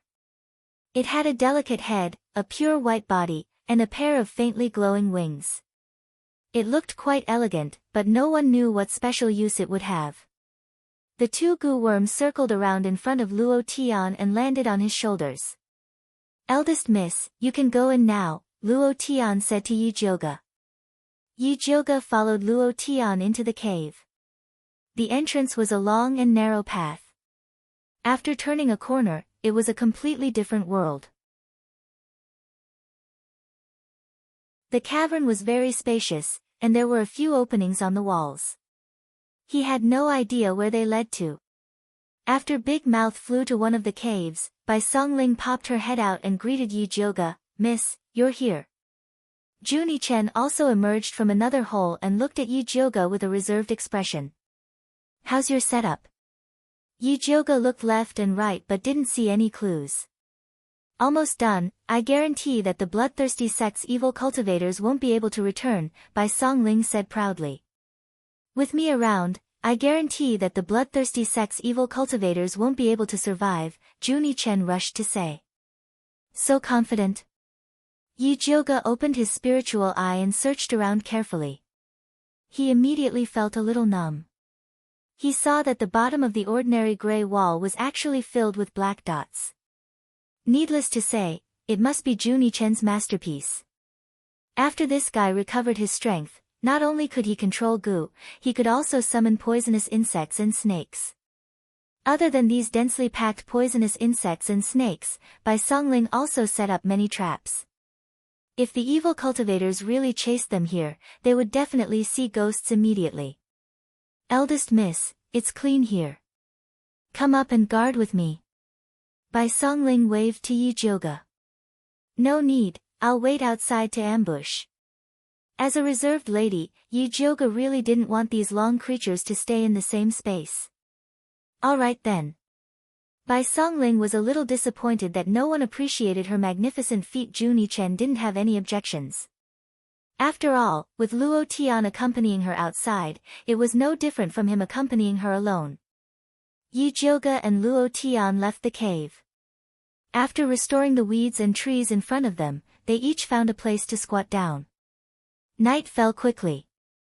The gloomy night sky and the mountain wind whistled, bringing with it a damp and cold atmosphere. Yi Jioge squatted down on a big banyan tree branch and looked into the distance. Yi Yu followed Bai Songling to scout this cave, so there shouldn't be any mistakes. However, as long as they didn't come, her heart couldn't be at ease. Not long after, a group of figures appeared at the pitch-black foot of the mountain. They were running up the mountain quickly. Yi Jioge immediately became alert. She knew that the show was coming. This time, Yangsen had made a detailed plan to sneak away. He secretly used his refined high-grade pills and a large sum of money to hire 4 intermediate spiritualists to escort him away. These spiritualists were outsiders and had stayed in Alchemy City for a long time. Under the temptation of Yangsen's money, they agreed without hesitation. Yi Yu changed his appearance and disguised himself as a wind spiritualist called Feng Qingyang. He was also among the group that escorted Yangsen. Seeing that they were not far from the cave, he pretended to be tired and asked, "Alchemist Yangsen, it's getting late. Why don't we find a place to rest?" A spiritualist called Xia Chenfeng said in a deep voice, "We're still very close to Alchemy City. Maybe we're still in the hunting range of evil cultivators. For safety's sake, let's hurry for a while. The other two spiritualists agreed with Xia Qinfeng's opinion. Although they were very tired, they didn't dare to rest when they thought about evil cultivators. Evil cultivators are scary, but the forest at night is also very dangerous. We've been running for a few hours and are very tired. If we encounter a powerful beast, I'm afraid we won't be able to handle it. Yi Yu said reasonably. After hearing his words, the spiritualists were a little shaken and looked at their employer, Yangsen.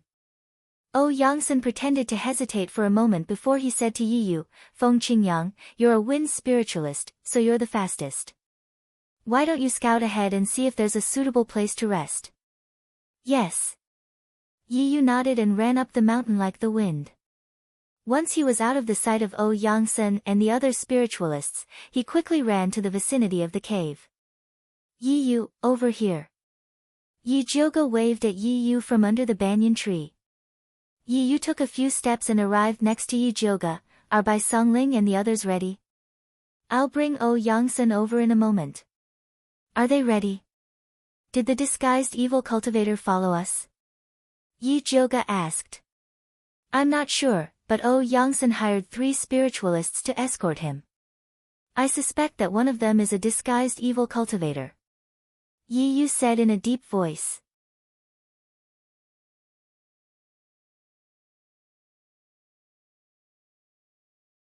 Chapter 178. Who are the spiritualists that Yangsen invited? Do you have a target in mind? Yi Jioga asked. If they could confirm the identity of the disguised evil cultivator, they would have more confidence in taking action. Yangsen invited 3 spiritualists. One is called Hu Lin, an intermediate water spiritualist. He talks a lot and is a fence-sitter. One is called Jiang Xingjie, an intermediate wood spiritualist. He looks simple and honest and doesn't talk much. The last one is called Xia Qinfeng, an advanced earth spiritualist. He always wanted to change routes. I think he sensed something. I suspect that Xia Qinfeng is the culprit, but I don't have any solid evidence yet. Yi Yu had been following Yangsen for a while and had investigated these spiritualists. Although there was no problem with the identity of these spiritualists, his intuition told him that the disguised evil cultivator was among them. "We'll know after we capture them," Yi Jioga said. As long as she had time to observe carefully, she was confident that she could find the culprit. "Okay, I'll lure them over now." Yi Yu jumped down the tree and quickly returned to Yangsen's side. "How is it? Did you find the place?" Yangsen pretended to be tired. In fact, he was very tired. Spirit alchemists were very respected in Kanglan continent. Both the righteous and evil paths would treat them with respect. He was usually obsessed with alchemy and rarely went out. During this period of time, he was scared. After rushing for such a long time, he was exhausted. "I found a hidden cave ahead. It's very suitable for lodging," Yi Yu said calmly. Yangsen didn't wait for the other spiritualists to speak and directly said, "Then let's go take a look." Yi Yu brought Yangsen and the others to the cave. Just as they were about to enter, Xia Qinfeng stopped and doubtfully said, "Brother Feng, have you checked this cave?" "I just went in and took a look. I didn't find anything unusual." Yi Yu shook his head and said, "Even if there is a demonic beast inside, can't we 5 spiritualists take it down?" Brother Feng is right. If we can't even take down a demonic beast, we can forget about passing through the forest. Yangsen showed a very dissatisfied look. He had spent so much money to hire someone to escort him, but in the end, the guard was afraid of death and was overcautious. No matter which employer it was, they would not be satisfied. "I just think it's better to be careful." "Since Brother Feng is so sure, then just pretend I didn't say anything," Xia Qinfeng said with a straight face. "Let's go in." Yi Yu lit a torch and walked into the cave first. Yangsen and the others also walked in. Xia Qinfeng carefully searched the cave once. Seeing that the inside was empty, but there were many holes above. He immediately said with some dissatisfaction, "Brother Feng, do you know where these holes lead to?" "It's just a few empty holes." "If Brother Xia is afraid, you can just seal them up." Yi Yu swept a clean spot on the ground and called O Yangsen over to sit. O Yangsen sat down next to Yi Yu, then raised his head and said to Xia Qinfeng, "Aren't you an Earth-type spiritualist? Sealing a few holes shouldn't be a difficult task for you, right?" Hu Lin and Jiang Xingjie also sat down, looking like they didn't want to leave. Xia Qinfeng had no choice but to use his Earth-type spirit energy to build 3 yellow walls to seal the holes. After finishing, he was a bit tired, but he didn't want to sit with the others. He found a quiet corner and took out his dry food and water bottle to eat. "Alchemist Ouyang, come, have some water." Hu Lin attentively handed over his water bottle. "No need, I have my own." O Yangsen took off the water bottle on his waist and politely refused Hu Lin. Before he came here, Yi Yu had already warned him that there might be a disguised evil cultivator among the 3 guards, so he must not get too close to them, let alone eat anything they gave him. Hu Lin didn't feel embarrassed after being refused and continued to smile. He continued to talk to O Yangsen, "Alchemist Ouyang, have you thought about where to go after leaving Alchemy City? I've been out for so long, I really want to go home." O Yangsen said with a normal expression. He only asked Hu Lin and the others to escort him to the capital and he would walk the rest of the way. "Sigh, Alchemist Ouyang is quite unlucky. You traveled thousands of miles to participate in the competition, only to encounter something like this. If it weren't for the evil cultivators, it wouldn't have been difficult for you to win the competition." Hu Lin flattered. "Sigh, it's good enough that I'm still alive. I don't dare to think about the competition." O Yangsen bitterly smiled. Hu Lin patted his thin chest and said, "Alchemist Ouyang, don't be afraid. With us here, we will definitely protect you." Hu Lin was small and didn't have much offensive power, so he had always been doing poorly. It was rare for him to have a second-rank alchemist by his side. He really wanted to hug O Yangsen's thigh and call him father. Xia Qinfeng held the water bottle and sneered. He didn't hide his disdain for Hu Lin at all. "The one with the surname Xia, I've tolerated you for a long time. Alchemist Ouyang invited you here to be his bodyguard, not to be his boss. Who are you acting weird all day? Brother Feng found such a good place, yet you're still so picky. What's the meaning of this?" Hu Lin shouted at Xia Qinfeng in dissatisfaction. "Surnamed Feng doesn't even say anything. What are you pretending to be?" Xia Qinfeng put down the water bottle and sneered. "You."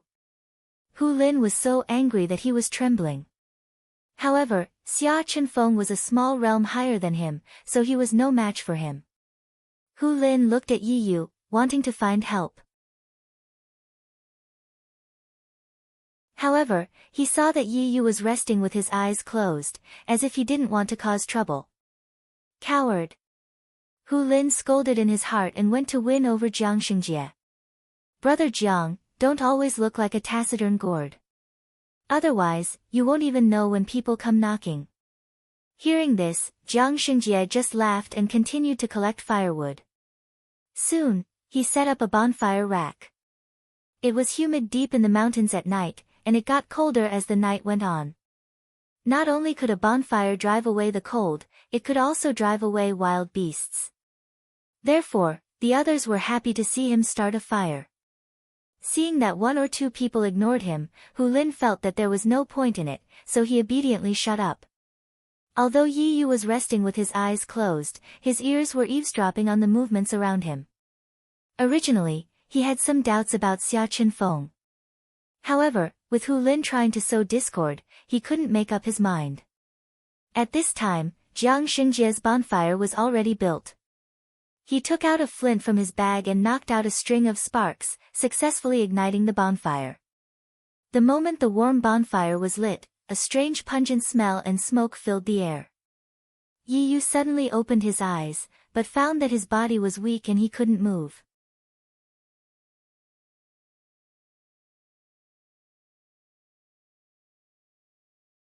Chapter 179.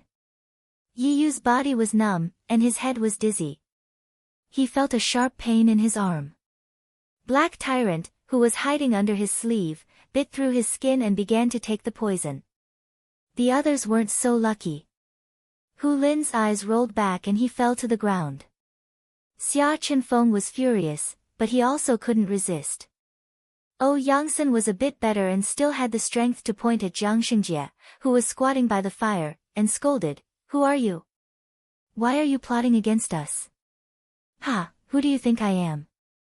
Jiang Xingjie's honest face twisted under the light of the fire. "You are a heretic, and I have no grudge against you. Why are you following me?" Yangsen shouted in horror. "You can only blame yourself for coming to Alchemy City. In your next life, reincarnate as an ordinary person." Jiang Xingjie grinned. A green wooden saber appeared in his hand and slashed at Yangsen. Yi Yu's spirit force recovered. He pulled Yangsen to the side and dodged Jiang Xingjie's attack. Jiang Xingjie's saber missed and looked at Yi Yu in surprise. "Brat, you can still move after being hit by my muscle-weakening powder. Do you have some treasure on you?" With that said, the blue spirit force around his body surged. His cultivation actually went from mid-rank to high rank. Then, the wooden saber in his hand turned into a spear and stabbed at Yi Yu with a sharp light. Although Black Tyrant had cured most of the poison in Yi Yu's body, he still couldn't move freely. Not to mention, he was carrying Yangsen. Seeing that Jiang Xingjie's saber was about to cut his head, he quickly shouted, "What are you waiting for?" Just as Yi Yu finished speaking, countless black wasps suddenly burst out from the wall and buzzed toward Jiang Xingjie. Jiang Xingjie's expression changed. The green light on his body immediately turned into a vine armor to block the wasp's attack. He swung his saber and attacked even more fiercely. More than half of the wasps were immediately cut down. At this time, Bai Songling's proud voice came from behind the wall, "Little mute, I told you that your little bugs are useless. Watch me." Just as he finished speaking, countless gray-green vines emerged from the ground under Jiang Xingjie's feet and tightly wrapped around his calf. Humph. Junichen didn't dare to show any weakness. He controlled the venomous snake to spray venom on Jiang Xingjie's body. Very quickly, a large hole was formed in his rattan armor. Yi Yu had also caught his breath. He sneaked into Jiang Xingjie's shadow and wanted to use his puppet killer to take him down. Jiang Xingjie was greatly alarmed by the repeated attacks. He knew that he had fallen into a trap and immediately lost the will to fight. He formed a seal with both hands, and the rattan armor on his body immediately burst out with a putrid black gas that filled the entire cave. The venomous snakes and bees all fell to the ground in the black gas. Bai Songling immediately held her breath and stepped back. At the same time, she took out the antidote pill. Yi Yu did not take out the medicine. Instead, he rushed forward to save the unconscious Yangsen and Hu Lin. Seeing this, Bai Songling cursed inwardly and turned to save Xia Chenfeng, who was closest to him. If they were poisoned, they would have the help of the poisonous earth dragon Gu. If these three people were poisoned, they would die immediately. At this time, Bai Songling's big mouth Gu flapped its wings and flew out. Her small mouth suddenly widened several times, and in one breath, she inhaled the poisonous smoke into her stomach. Seeing this, Jiang Xingjie was even more alarmed. He sped up and flew towards the cave entrance. He passed through the narrow passage, and was about to escape. Suddenly, a purple lightning snake lashed out from the cave entrance. The lightning snake's aura was wild and fierce. It was the power of a high-grade spirit weapon. Jiang Xingjie had nowhere to hide in the narrow passage. He could only gather all the spirit energy and evil energy in his arm to take this attack. Boom! The purple lightning snake landed on Jiang Xingjie's arm, and several green and black evil energy splattered out. Jiang Xingjie felt like he was hit by a running bull demon. His arm was in so much pain that it felt like it was about to break.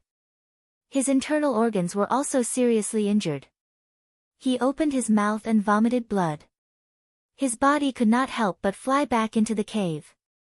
Yi Yu and Bai Songling had already saved Yang Sen and the other two and placed them in the empty passage. They immediately freed up their hands to deal with Jiang Xingjie. Under the attacks of the few people, Jiang Xingjie was finally beaten to the ground. Stinking brat, I want to see just how amazing your disguise is. Bai Songling roughly reached out to pull Jiang Xingjie's face in an attempt to find any traces of his disguise. Unfortunately, even after pulling Jiang Xingjie's face until it turned red, he could not find any flaws. 3 heroes, please let me go. I shouldn't have been possessed and tried to steal Pill Master Ouyang's pills and silver. Jiang Xingjie cried and begged for mercy. Is that so? I thought you wanted to skin him, pull out his bones, and dig out his spirit root to show respect to your ancestor. Yi Jioge sneered and walked in front of Jiang Xingjie. I don't know what you're talking about. I just wanted to knock you out and steal some things. Jiang Xingjie returned to his previous honest appearance. Alright, stop pretending. We all know that you were sent by the bloodthirsty sect and that you're the best at disguising yourself. How many people did you bring, who were your accomplices, and why did the bloodthirsty sect's ancestors send you all to Alchemy City? If you tell us the truth, I'll give you a quick death. Bai Songling viciously said. I really don't know any bloodthirsty sect's ancestor. I'm just an ordinary wood spiritualist. I don't know any heretical cultivators. Jiang Xingjie cried like a coward. If it wasn't for the evil energy he released to save his life, they would have truly thought that they caught the wrong person. Stinking brat, you're still so stubborn even in the face of death. If you say you're not a heretical cultivator, then what was that black energy you released just now? Was it your dog fart? Bai Songling cursed. Brother Bai, there's no need to waste your breath on him. Cripple his arms and legs first, then slowly interrogate him. Luo Tian looked at Jiang Xingjie as if he was looking at a dead man. Their Bloodcloak tribe was exterminated by the bloodthirsty sect's ancestor, so he hated the bloodthirsty sect to the bone. Without another word, he lifted his foot and broke Jiang Xingjie's arms and legs. Jiang Xingjie lay on the ground with his arms and legs twisted unnaturally. Even though he was sweating from the pain, he would never admit that he was a heretical cultivator. Yi Yu frowned deeply. He originally thought that he would be able to clear Yi Jioge's name after catching him, but he didn't expect to run into such a stubborn person. Why don't we hand him over to Li Zijuan? They have an artifact that can detect evil energy, so they might have a way to deal with him. Bai Songling had no other choice. It's useless. Jiang Xingjie has always been staying in an inn not far from the alchemy tower. The training soldiers have also checked there several times, but they didn't find out that he's a heretical cultivator. Yi Yu didn't find anything strange about Jiang Xingjie along the way, so he didn't believe that Li Zijuan could find anything.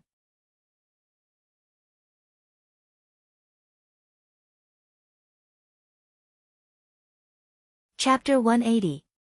Even if we can't detect evil energy, with Ouyang Sen and the others' testimony, we can prove that he is a heretic cultivator, Bai Songling said, unconvinced.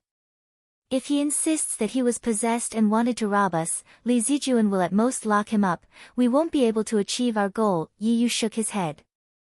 Their goal was to clear their young miss suspicions. If they can't prove that this guy is a murderous heretic cultivator, then it's useless. This won't work, that won't work, then what should we do? Bai Songling said dejectedly. Yi Yu couldn't help but look at Yi Jioge. Yi Jioge didn't say anything. She had already opened her spiritual eye, secretly observing Jiang Xingjie's body. On the surface, Jiang Xingjie looked like a normal spirit practitioner, without any evil energy on him. But she had just discovered something strange. Jiang Xingjie's back had a palm-sized brown wound. It looked like an old wound. But the strange thing was, every time his spirit energy moved to that wound, it would speed up. Yi Jioge suddenly had an idea. She looked up and said to Yi Yu and the others, turn him over and press him down. Yi Yu was startled, but quickly regained her senses, flipping Jiang Xingjie over and pressing his upper body down. Bai Songling and Luo Tian pressed his lower body down. Jiang Xingjie seemed to have realized something, shouting with all his might, "I am a spirit practitioner, you can't torture me, otherwise I'll go to the Spirit Practitioner Alliance and sue you for mistreating prisoners." "TCH, you want to kill me, you dare to sue me for mistreating prisoners, what's wrong with me torturing you?" Bai Songling sneered. Yi Jioge ignored Jiang Xingjie's noise. She took out her thunderfire needle, injecting spirit energy into it and pierced the wound on Jiang Xingjie's waist. Before the needle even touched Jiang Xingjie, the black gas on his body rose again, his crippled hands and feet were instantly healed. He struggled with all his might, instantly throwing Yi Yu and Bai Songling away. Seeing this, Luo Tian immediately hugged Jiang Xingjie's thigh. The Blood Cloak Miao tribe, besides refining Gu, also trained their bodies. Luo Tian's body training technique was one of the best in the tribe, using all her strength to suppress Jiang Xingjie, he didn't manage to break free. Yi Yu and Bai Songling immediately turned over and pressed Jiang Xingjie down again. Jiang Xingjie struggled like a trapped beast, countless black gas burst out from his body and was absorbed by Bai Songling's big mouth Gu. Bai Songling used her spiritual power to create a green vine net to trap Jiang Xingjie, but it was useless. In the end, Yi Jioge used his lightning ability and chopped at Jiang Xingjie's neck. Jiang Xingjie's entire body twitched, his hair charred black, and he finally fainted. F***CK, I didn't expect this guy to pretend to be a pig to eat a tiger. Bai Songling wiped his sweat. He had thought that Jiang Xingjie had been beaten to a pulp. He hadn't expected Jiang Xingjie to counterattack so fiercely. If not for Luo Tian holding him down, he might have really escaped. Why did this guy suddenly go crazy? Did young mistress notice something? Yi Yu raised his head and looked at Yi Jioge. Yi Jioge squatted beside Jiang Xingjie and tore open the clothes on his back. He pointed at the old scar that was the size of a palm and said, "There's something inside. If I'm not wrong, there should be a high-grade magic artifact that can restrain evil energy inside. There's something inside." Bai Songling pressed hard on the scar on Jiang Xingjie's back and found that there was indeed something inside. It was about the size of a fist and was hard. Even if he has a magic artifact that can conceal evil energy, it's impossible to disguise it so perfectly. Yi Yu couldn't understand this point. Although he was also an expert in disguise, even if he wore a human skin mask, there would still be traces. But Jiang Xingjie didn't have any traces at all.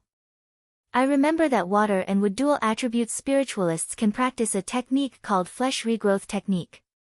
He should have used the flesh regrowth technique to fuse his skin with the victim's human skin mask. Look, other than the scar on his back, the color of his skin is very well proportioned. This is not normal. Yi Jioge heroically tore Jiang Xingjie's clothes apart. Yi Yu, Bai Songling, and the others were speechless. But Luo Tian didn't care. Their Miao tribe girls were much more valiant than Yi Jioge.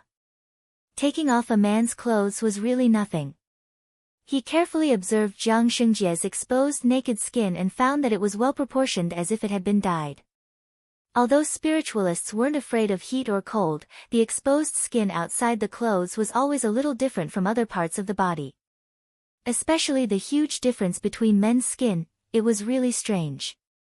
I've heard of the flesh regrowth technique before, but this technique can only regenerate the skin. It's usually used by women to maintain their skin. I didn't expect this guy to be able to combine it with the disguise technique. Bai Songling admired Jiang Xingjie's creativity. No matter what, we've finally caught this evil cultivator in disguise. Once we send him to Li Zijuan, we'll be able to clear the suspicion of eldest Mississippi. Yi Yu heaved a sigh of relief. Finally, his efforts were not in vain. That's right. Bai Songling said while reaching out to touch Jiang Xingjie's skin. What are you touching? Juni Chen, who had been silent all this while, narrowed his eyes and looked at Bai Songling's claws that were reaching for Jiang Xingjie's lower body in confusion. I'm looking for the position where he fused with the human skin. No matter how magical this flesh regrowth technique is, it can't be made out of nothing. Bai Songling said confidently. As a wood spirit practitioner, he was also very curious about this kind of technique. Yi Jiuge watched Bai Songling examine Jiang Xingjie with great interest. He even suggested very kindly, "Why don't you take off his pants and have a look? I think the place where he used the flesh regrowth technique should be the place that no one wants to see." Bai Songling's face suddenly froze. It was a great shame for him to touch a man's crotch. "Haven't you been a coroner before? Just pretend that you're doing an autopsy." Yi Jiuge persuaded with a smile. Bai Songling's face twitched. He gritted his teeth and said, "Okay, I'll pretend that I'm doing an autopsy, but you're not allowed to see it. Eldest miss, you're also tired. Do you want to take a rest?" Yi Yu asked implicitly. Yi Jiuge was like a fairy in his heart. He shouldn't let such a wretched scene stain his eyes. "Okay." Yi Jiuge turned around with regret. He thought to himself, "These guys are really conservative. Back when I was practicing medicine, the chickens I touched were better than the ones you've seen." Bai Songling made up his mind and took off Jiang Xingjie's pants. He found that the fusion point of the flesh regrowth technique was indeed the man's indescribable place. "No wonder we couldn't find it. This guy is really good at choosing the place," Bai Songling said in disdain. He took out a small storage bag from Jiang Xingjie's crotch. It was the size of a palm and dark red in color. It didn't look eye-catching at all, but it was undoubtedly a storage bag that couldn't be bought with 10,000 gold.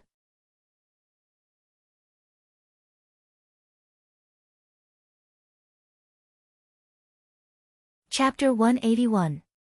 Ancestor Bloodthirsty is really generous. He even gave them a storage bag, Luo Tian said with jealousy and hatred. That's right. Even when the Bloodcloak Miao tribe was at its peak, they didn't have such a thing. It wasn't that they didn't have the money to buy it, but they didn't have the connections. It was said that they could only get it in Great Soul City. Lu Yunfei also has a storage bag, Yi Yu added. He had followed Lu Yunfei for a long time and had seen her use it several times. Seems like this bloodthirsty patriarch isn't simple. Yi Jiuge's face was heavy. To be able to give his subordinate storage bags, besides being rich, bloodthirsty patriarch should have some connections. Who cares if he's simple or not, as long as he's on the Spiritualist Alliance's wanted list, he will die. Bai Songling said as he violently erased Jiang Xingjie's mark in the Qiankuan bag and poured out the things inside. Human skin. Piles and piles of human skin. The human skin gave off a faint smell of blood, and the empty eyes on their faces told of their pain before they died. Bloodthirsty sect really deserves to die. Bai Songling couldn't help but kick Jiang Xingjie again. Alright, 2 kicks are enough. If you kick him to death, we'll have wasted our efforts. Yi Yu quickly stopped Bai Songling. Yeah, with these things, we can bring Jiang Xingjie to justice and clear Mrs. Suspicion. Luo Tian nodded. Bai Songling's face looked better. He held the storage bag and said to Yi Jiuge, "Miss, although this storage bag isn't big, it can be used. Keep it for yourselves. I don't need it." Yi Jiuge shook her head decisively. She felt disgusted at the thought that this thing was taken out from Jiang Xingjie's crotch. Lu Yunfei has another one.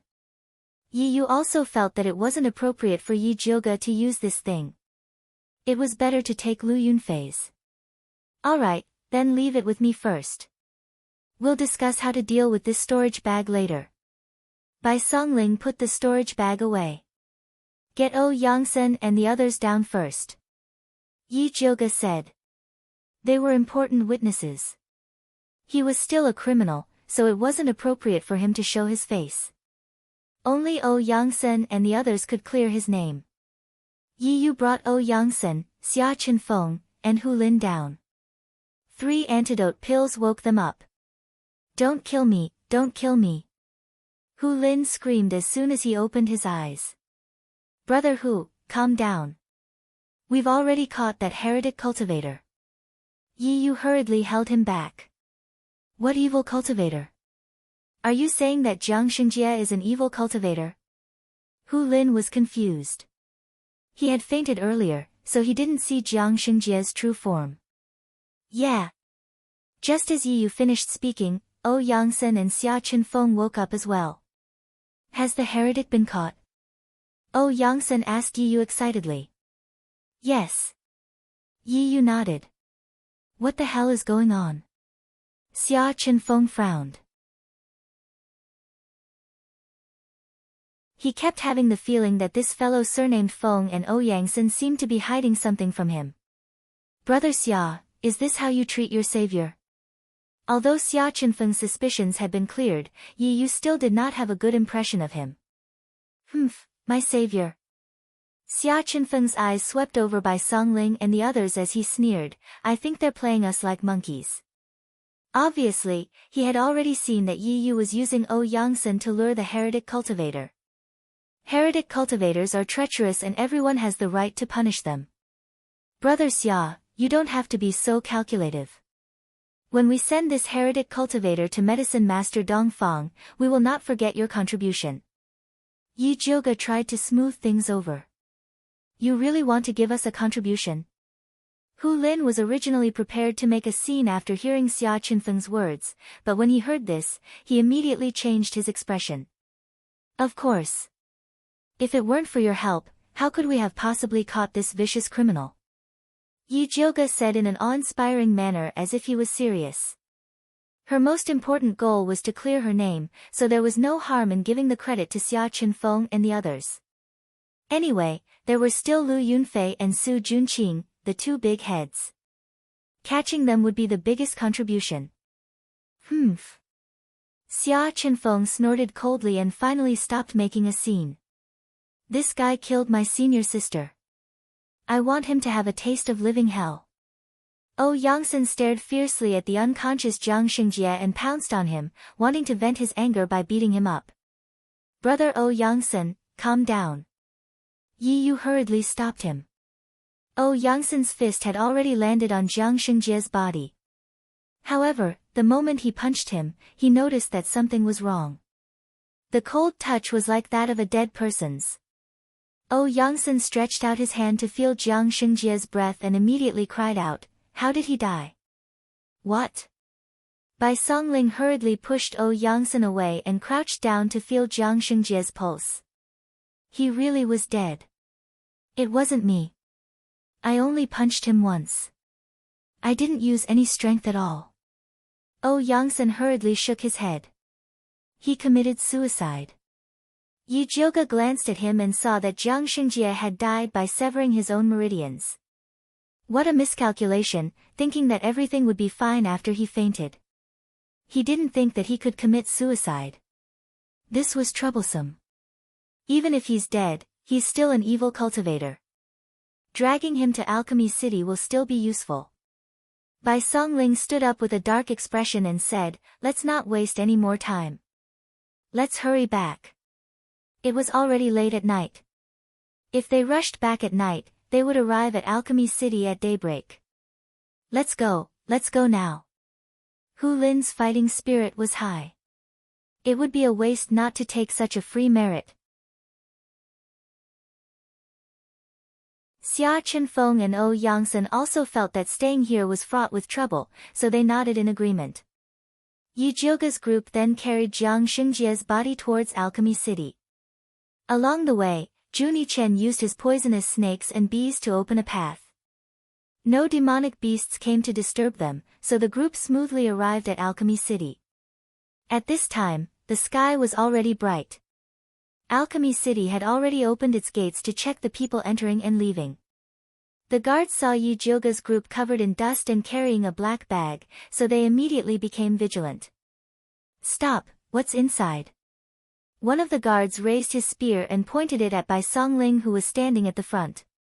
This is the corpse of an evil cultivator. Bai Songling proudly said. What? The guards thought they heard wrong. We are the guards of a second-rank alchemist, O Yangsen. Alchemist O Yangsen was attacked by an evil cultivator outside the city. We did our best to resist and finally killed the evil cultivator. Bai Songling's voice wasn't loud, but it caused an uproar among the guards. The captain of the guards came out and carefully looked at Bai Songling and Oh Yangsen's group. He cautiously said, "Alchemist Oh Yangsen, this matter regarding evil cultivators is not something ordinary.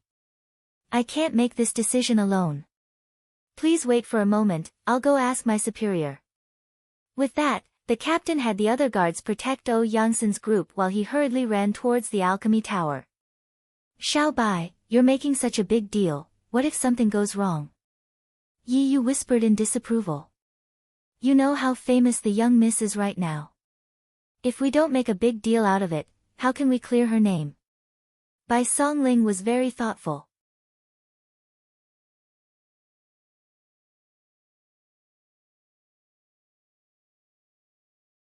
Chapter 182. All right. Yi Yu immediately stopped talking when he heard that it was for the sake of his mistress. Not long after the captain of the gatekeepers left, he quickly came over with a group of people. The leader was wearing a purple gold crown and a purple robe with a 5-clawed golden dragon embroidered on it. He was arrogant. Who else could it be other than Dongfang Jianming? Why is this guy here? Bai Songling thought to himself. He had discussed it with Wan Xiang when he left the city last night. If they caught the disguised evil cultivator, they would put on a show at the city gate and Wan Xiang would come to their rescue. He didn't expect the crown prince to come instead of Wan Xiang. What was even more unexpected was that Su Junqing also came. Although they were all disguised, it would be troublesome if Su Junqing saw through them. Bai Songling couldn't help but shrink behind Oh Yangsen when he thought of this. "Did you catch the evil cultivator?" The crown prince looked at Oh Yangsen and the others. Before Oh Yangsen could speak, Hu Lin had already stepped forward and said loudly, "Yes, it was us."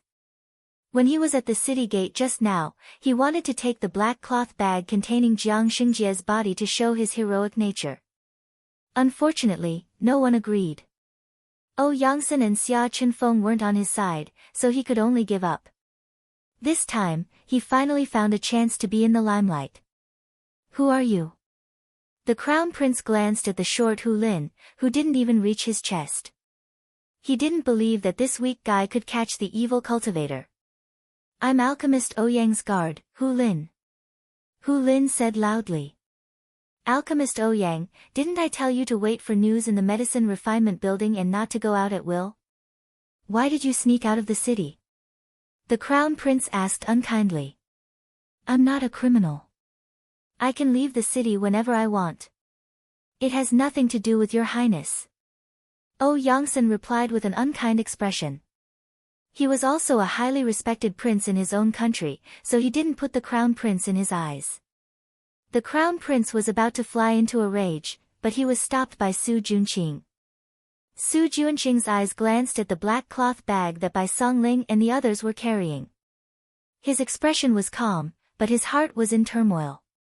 Last night, Old Jiang told him to kill Oh Yangsen and the others outside and asked Lu Yunfei to cooperate.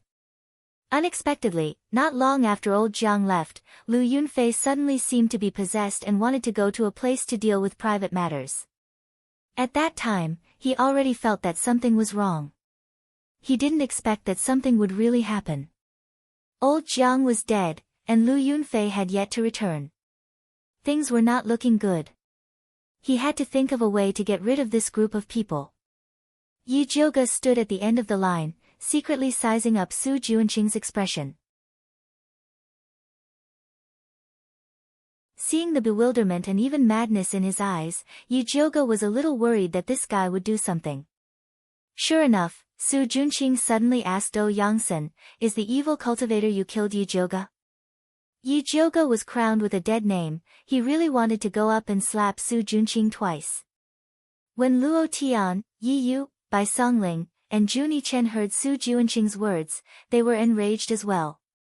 Killing intent surged from their bodies, and it looked like they were about to turn hostile. Yi Jiuge immediately reached out to stop Luo Tian and Yi Yu, then raised his voice and replied to Su Junqing, "It's not Yi Jiuge, it's a male evil cultivator, and he's very good at disguising himself."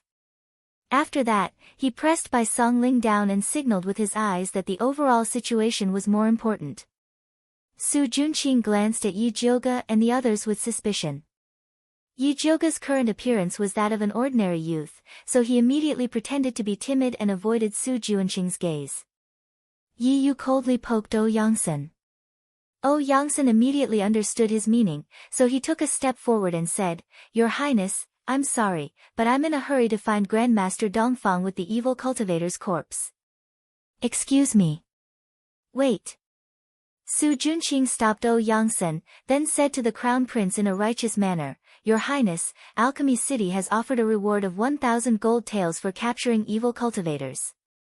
These days, there are many people who, in order to earn the reward, kill ordinary people. This subordinate feels that it's better for you to check." "You're right."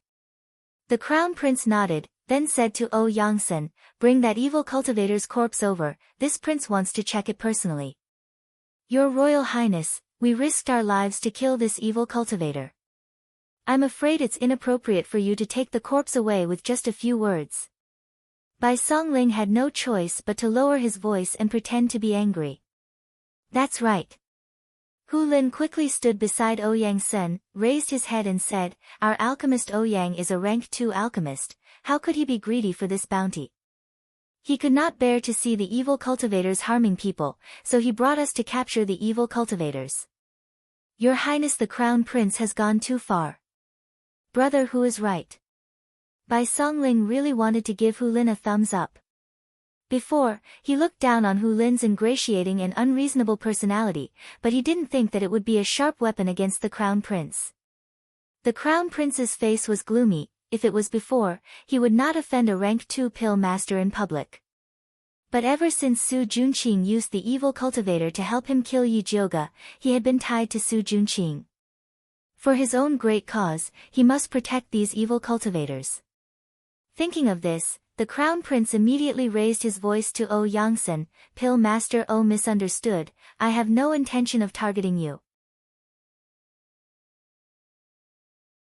It's just that this evil cultivator is a matter of great importance, we have to act cautiously. If this is really the evil cultivator's corpse, then what's wrong with taking it out to check? That's right, this damned evil cultivator caused chaos in our alchemy city, I also want to see if he really has 3 heads and 6 arms. That's right, evil cultivators have been causing chaos for so long, but this is the first time someone killed them. We should take a good look." "Yes, open it and let us see." The onlookers were very curious, they all asked Oh Yongsan to open the bag. Yi Jioge frowned. If Jiang Xingjie's corpse was full of evil qi, it would be fine to open it for the Crown Prince to see. But because she was worried that taking the aura-concealing magic tool out of Jiang Xingjie's body would damage it, she never dug it out. Now that Jiang Xingjie's body was an ordinary spirit practitioner, there was no way to prove that he was an evil cultivator, so naturally, she couldn't take it out for everyone to see. "What, you don't dare to take it out, is there something fishy?" Seeing the situation, the Crown Prince immediately said aggressively. "Your Highness, your words are really funny, why would I play tricks with evil cultivators?" Oh Yongsan said angrily. "Who knows what you're planning?" The Crown Prince sneered. Oh Yongsan kept arguing with the Crown Prince to stall for time, while Bai Songling anxiously looked at the distant street. Strange, why hasn't Wan Ziang come yet, did something happen? Yi Jioge also felt strange.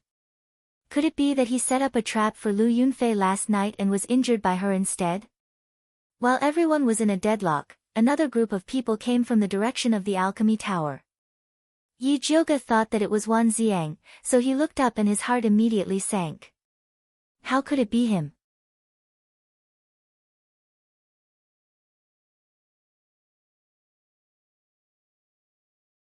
Chapter 183.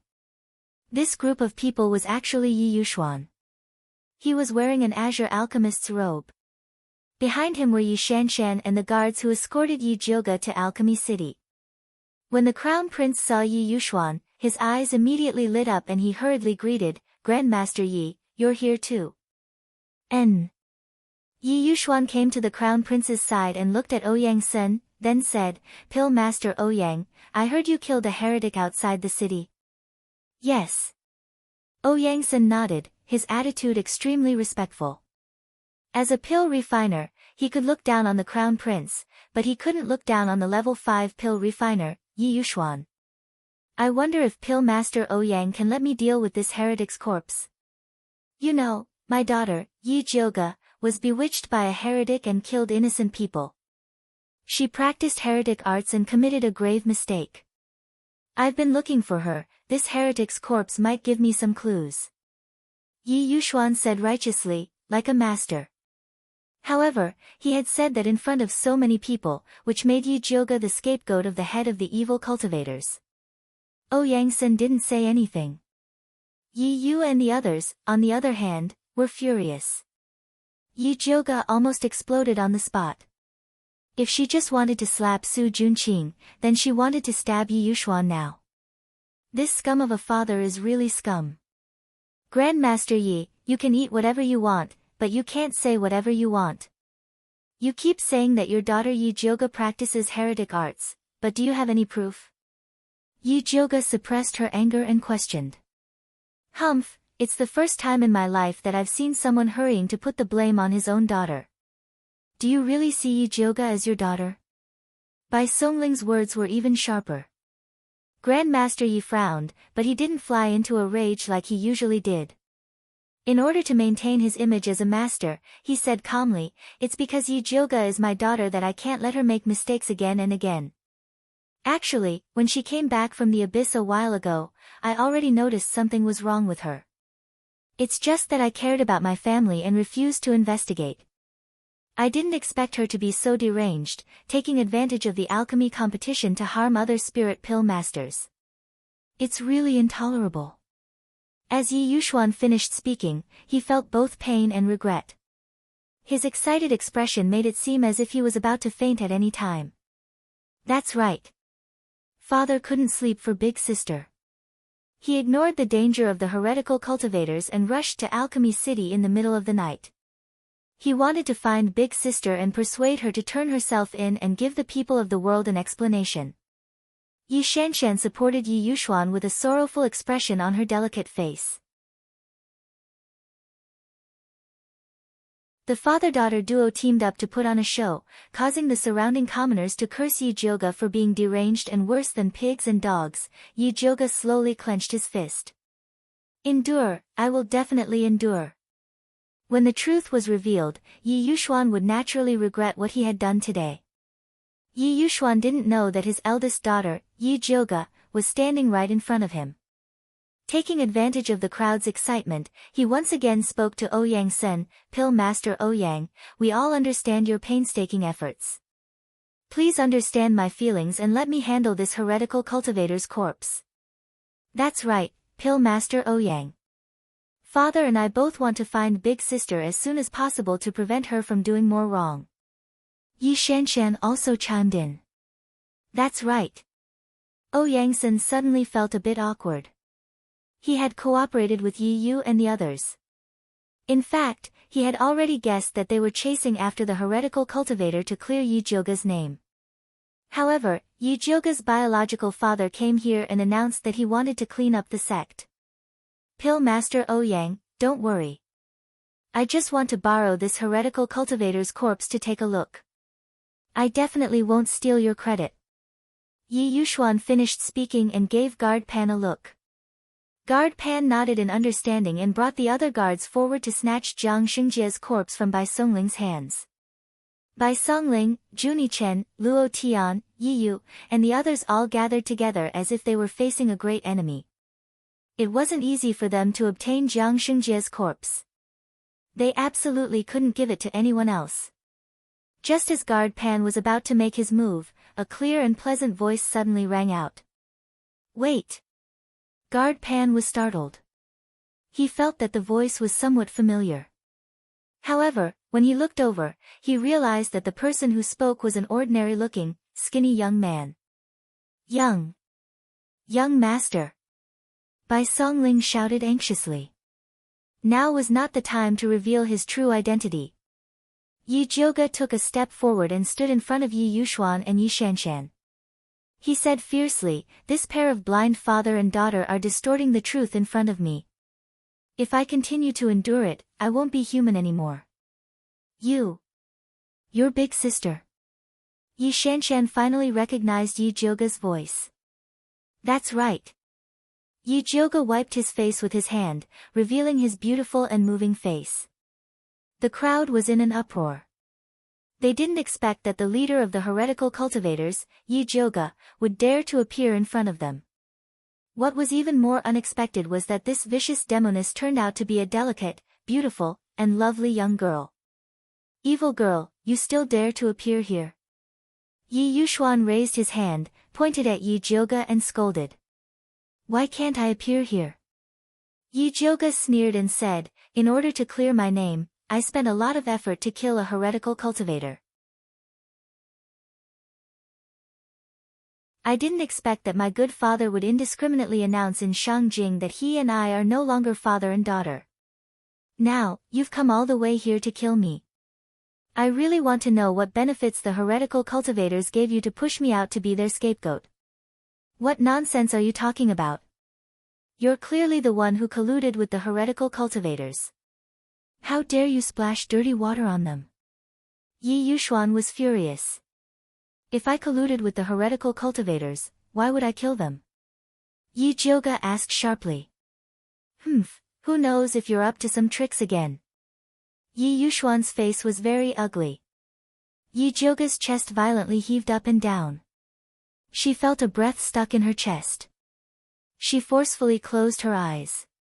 After suppressing the pressure, she said to Yi Yuxuan in a hoarse voice, "Father, this is the last time I'll call you that. I know you don't like it, but I didn't know you hate me so much. Such a big thing happened, and you didn't even give me a chance to explain. You just decided that I'm a murderer who committed a heinous crime, and even helped outsiders harm me. Do you really want to force me to death?" Yi Jiuge's tears followed her hoarse voice and quietly flowed down her pure white cheeks. Her words were sharp, like a hedgehog with all the spikes on her body, without the slightest bit of weakness. Because of this, her tears seemed so real, so sad, and heartbreaking.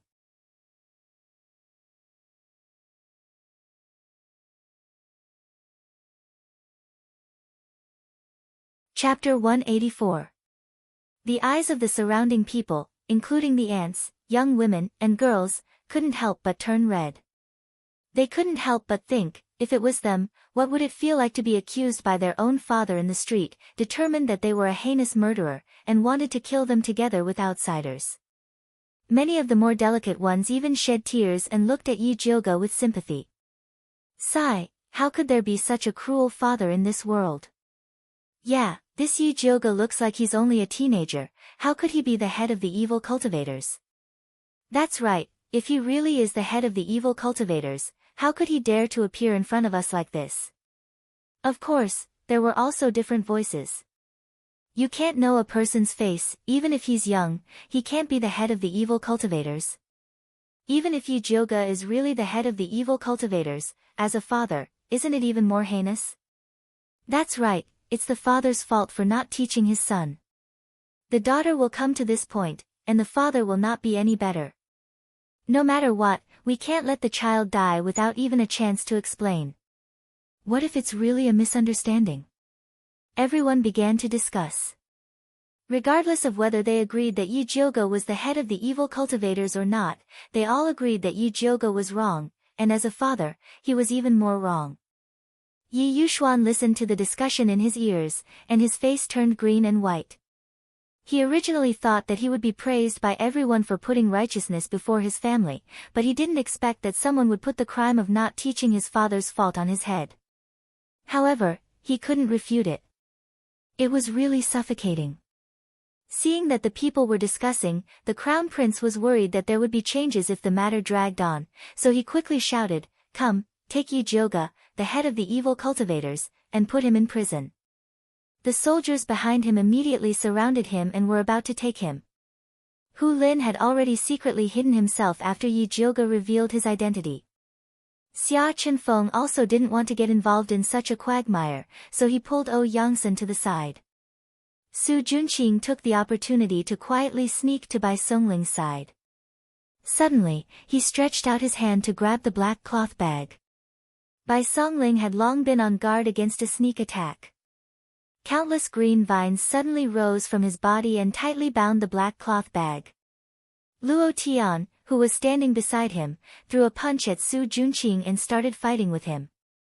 Yi Yu couldn't sneak into the shadows, so he teamed up with Juni Chen to guard Yi Jioga and deal with the Crown Prince's bodyguards. Yi Yuxuan was determined to clean up the mess, so he jumped onto the battlefield and personally attacked Yi Jioga. His cultivation was close to the Spirit Master level, 2 realms higher than Yi Jioga. The wood and fire spiritual energies fused together, revealing a greenish-red color. Once it was unleashed, it emitted surging hot air. Yi Jioga didn't think that his scumbag father would be merciful to him. He immediately pulled out the Thunder Snake Illusion Whip from his waist and lashed it at Yi Yuxuan. The purple lightning snake collided with the green and red flames, but the purple lightning snake lost. Yi Yuxuan gained the upper hand, but he didn't feel any joy. Instead, he was incomparably shocked. He had never imagined that this useless daughter of his would be so powerful. He was actually able to block his full power attack. Yi Yuxuan's eyes fell on the Thunder Snake Illusion Whip in Yi Jioga's hand. He was certain that this high-rank spiritual weapon was supporting him. Greed rose in his heart and he didn't hold back anymore. At this time, Bai Songling and the others were also fighting with Su Junqing's group. The scene was extremely chaotic. Many commoners who were standing nearby were caught in the crossfire and suffered light injuries. Bai Songling retreated to Yi Jioga's side and said, "Miss, we can't go on like this. We should quickly retreat. Let's go." Yi Jioga also didn't want to fight with Yi Yuxuan. If he killed him, he would be charged with patricide. Even if he cleared his name as the head of the evil cultivators, his reputation wouldn't be good in the future. Just when Yi Jioga and the others were about to abandon Jiang Xingjia's corpse and take the opportunity to retreat, a pressure enveloped them, followed by a loud roar. "Who allowed you to fight in Alchemy City?" After saying that, a skinny figure descended. It was the city lord of Alchemy City, a 6th-rank alchemist, Dongfang Yao. Dongfang Yao grabbed Yi Yuxuan, who was in the middle of attacking Yi Jioga, and threw him away. Seeing that the situation wasn't good, Su Junqing quickly retreated to the Crown Prince's side. "Royal uncle, you finally came." The Crown Prince quickly said, "Yi Jioga trespassed into Alchemy City. We were just about to arrest her, hurry up and take her down." Dongfang Yao turned around and coldly stared at the Crown Prince. "Who gave you the right to arrest someone?"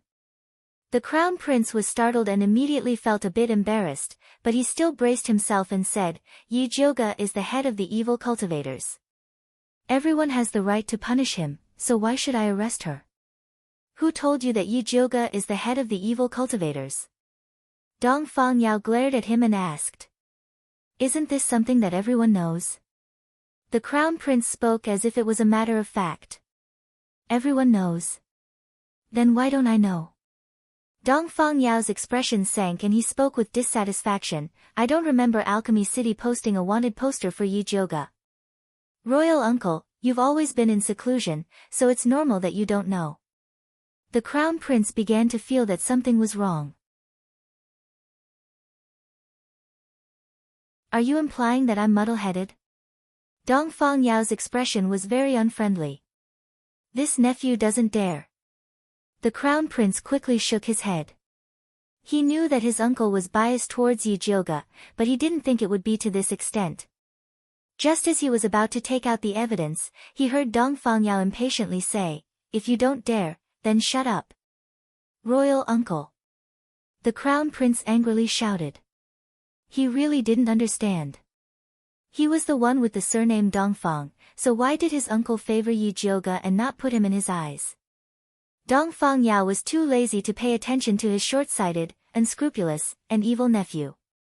He looked at Yi Jioga and said, "I heard you guys killed a heretic cultivator." "That's right, This heretic is an expert in disguise. He peeled off a lot of human skins and used the flesh regrowing technique to fuse them together, then tricked the spirit practitioners participating in the alchemy competition. With that, Yi Jioge waved his hand towards Bai Songling. Bai Songling opened a black bag and poured out Jiang Xingjie's corpse and the skins. The surrounding crowd was in an uproar. Although the rumor of heretic cultivators liking to kill people and skin them had spread like wildfire in Alchemy City, this was the first time the commoners had seen it with their own eyes.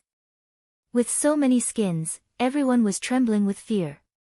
The crown prince felt his hands and feet go cold. He couldn't help but look at Su Junqing. Su Junqing was quite calm. After all, Jiang Xingjie was already a dead man, so there was no way he would sell him out. He took out a gray disc and placed it on top of Jiang Xingjie's corpse to carefully examine it.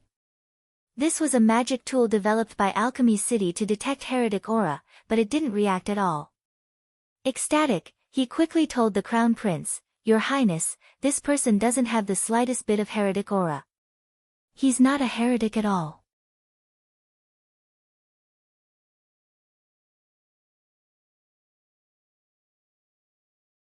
Chapter 185. The crown prince hurriedly looked at the grey disc. Seeing that there was no reaction, he immediately became spirited. He glared at Yi Jioge and scolded arrogantly, "Yi Jioge, you mixed an ordinary person's corpse with a pile of human skin to pretend to be an evil cultivator. What do you mean by that?" Yi Jioge couldn't be bothered to explain to the crown prince and only said, "He's a heretic cultivator." "Bullshit, do you think I'm blind?" The evil testing disc didn't react at all. After the crown prince scolded Yi Jioge, he turned to Dongfang Yao and said, "Imperial uncle, you've been tricked by Yi Jioge. She's a liar." Dongfang Yao frowned slightly. After muttering to himself for a moment, he took out a bottle of white liquid and said to the crown prince, "This is the evil testing water I made. If this person's body really has evil aura, the water will turn gray." After saying that, he poured some onto Jiang Xingjie's body. The white and transparent potion turned into an extremely light gray color. Dongfang Yao's heart sank. If this person was really a heretical cultivator, then the potion would turn black. The darker the color, the higher the cultivation. "Master Dongfang, this person's corpse has been living with so many human skins, so it's normal for it to be tainted with some evil energy. This kind of change doesn't prove that he's an evil cultivator." No matter what, Yi Yuxuan was a level 5 alchemist, and he had concocted the evil testing water before. "Big sister, even if you want to clear your name, you can't use an innocent person to pretend to be a heretic." Yi Shanshan looked at Yi Jioge with a pained expression. "You evil girl, you refuse to mend your ways even after repeated admonitions. Today, I'm going to get rid of you." Yi Yuxuan's hand once again lit up with a green and red flame, as if he was going to kill Yi Jioge at any time. "Wait." Dongfang Yao raised his hand and said sternly, "There's something strange about this evil cultivator's corpse. Apothecary Dongfang, I respect you as a master, but why are you helping Yi Jioge so many times?" Yi Yuxuan narrowed his eyes and looked at Dongfang Yao suspiciously, as if he suspected that they had some sort of shameful secret. After all, Yi Jioge's face was very beautiful. Dongfang Yao was originally a straightforward person, so he almost exploded from Yi Yuxuan's gaze. He and Yun Wei were of the same generation, but Yi Jioge still had to call her grandpa. He suspected that the two of them had an ambiguous relationship, which was simply pointing at his nose and scolding him for not being a respectable old man.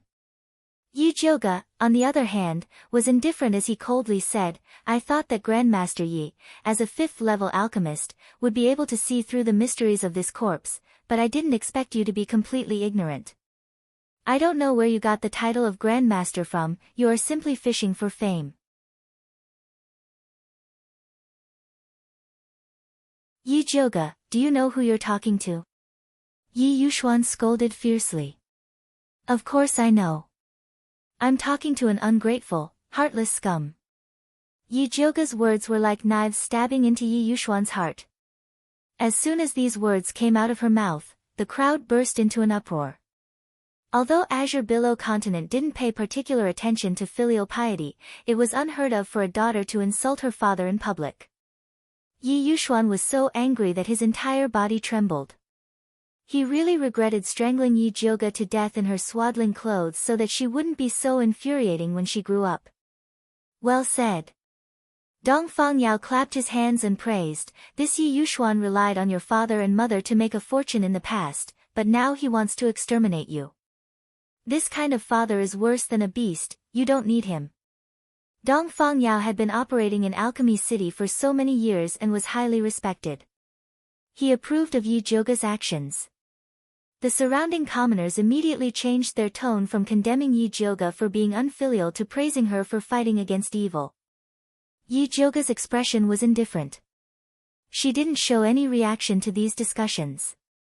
Instead, she turned to Dong Fangyao and said, "Grandmaster Dong Fang, this evil cultivator has an artifact that can restrain evil energy inside his body, so your medicine is useless." After she finished speaking, she raised her chin towards Bai Songling. Bai Songling understood and turned Jiang Xingjie over.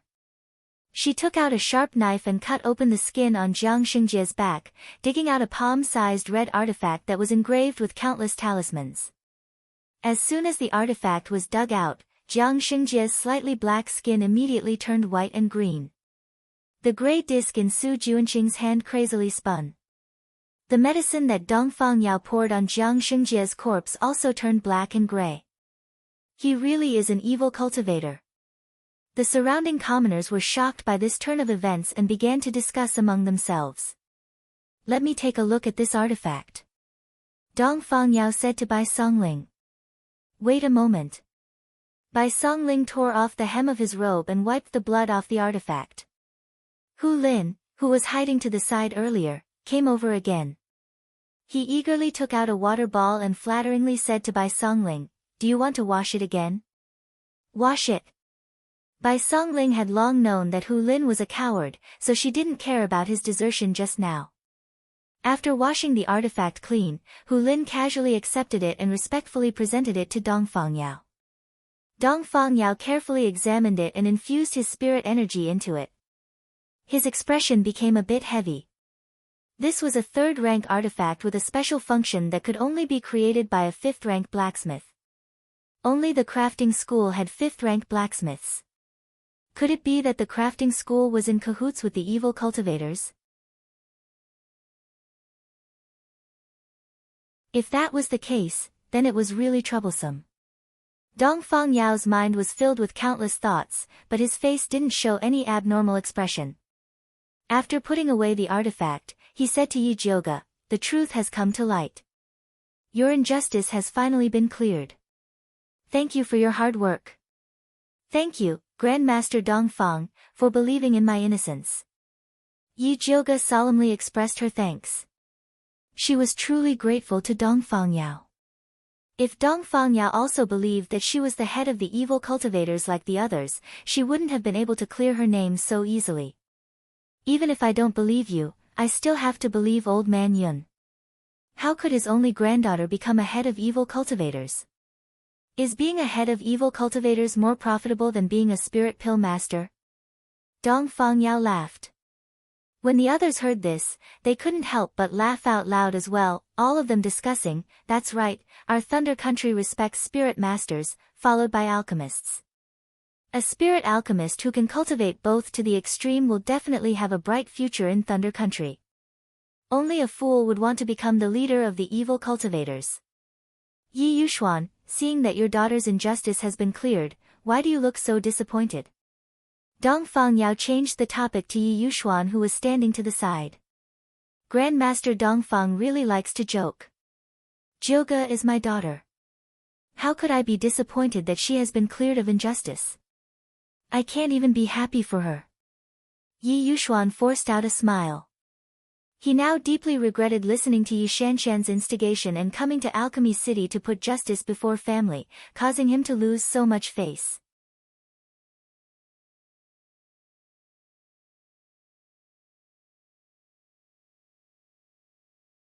Chapter 186. Big Sister, congratulations on recovering your innocence. I'm really happy for you.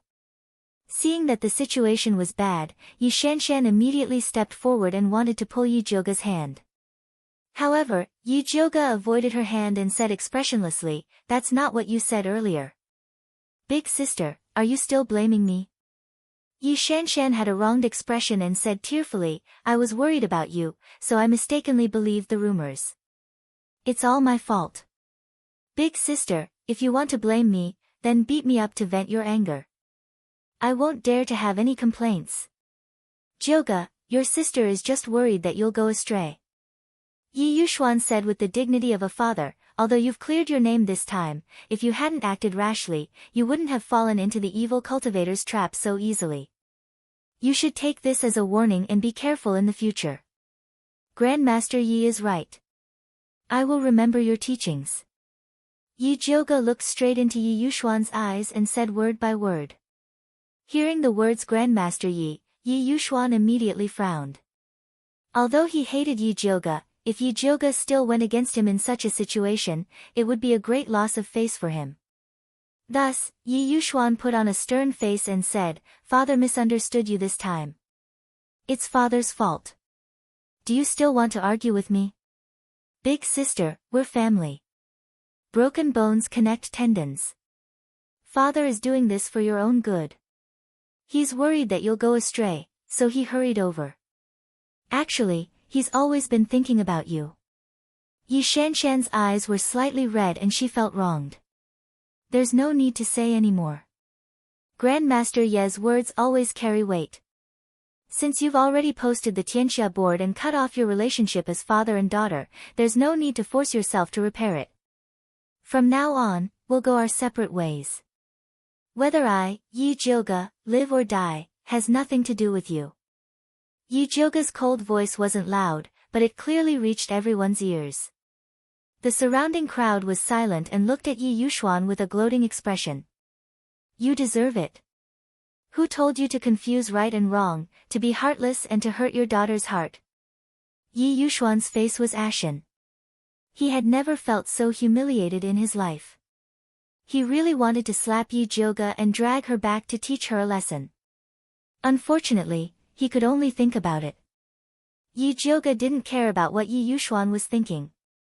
He turned around and said to Dongfang Yao, "Master Dongfang, I still have some matters regarding evil cultivators that I want to discuss with you. How about we go to the medicine refining tower?" "Sure." Dongfang Yao nodded, then glanced disdainfully at Yi Yuxuan, whose face was as black as the bottom of a pot, then left with Yi Jioga and the others.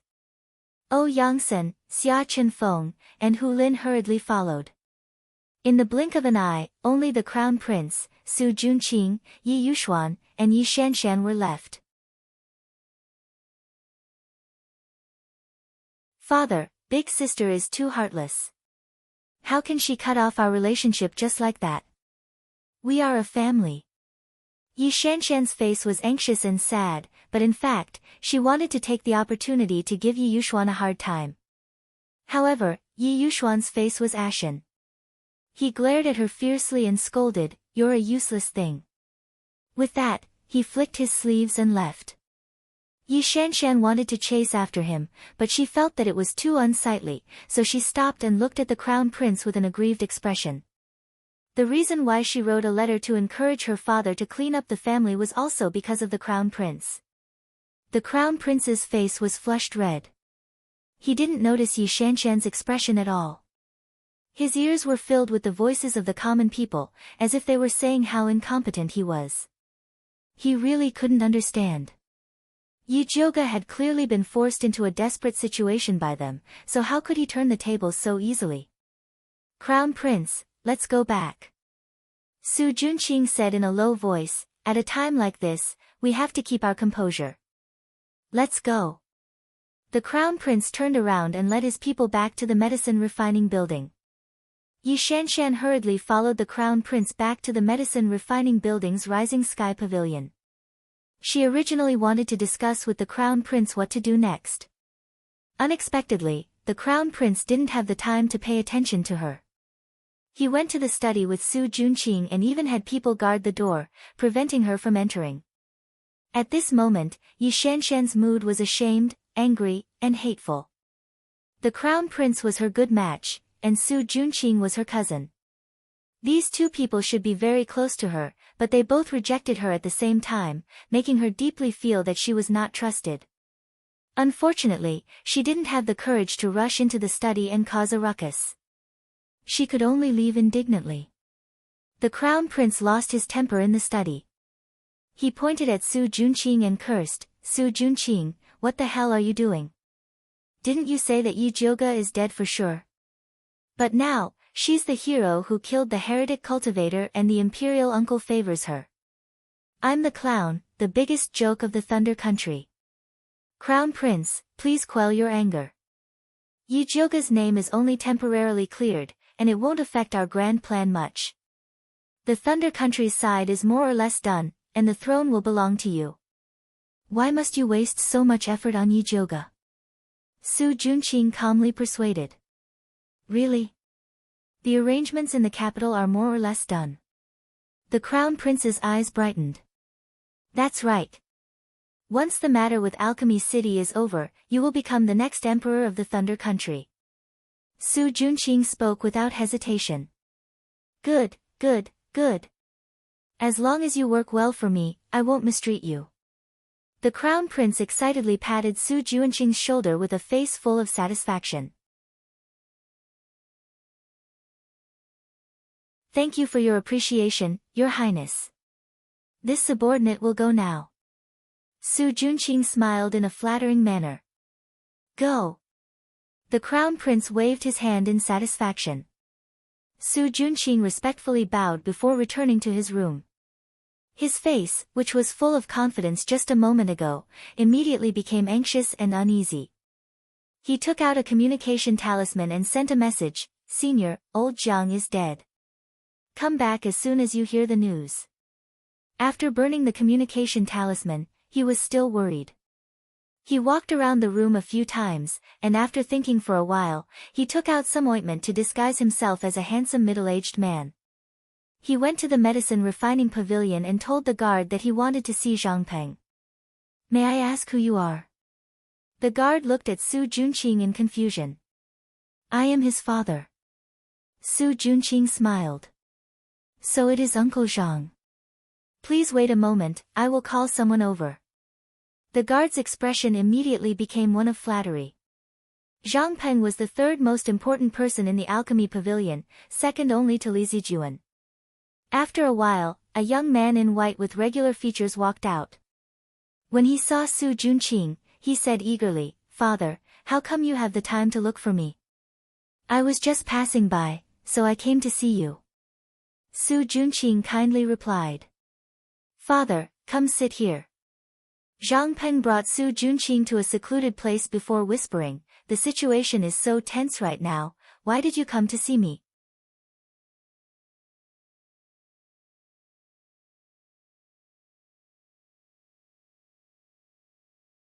Chapter 187.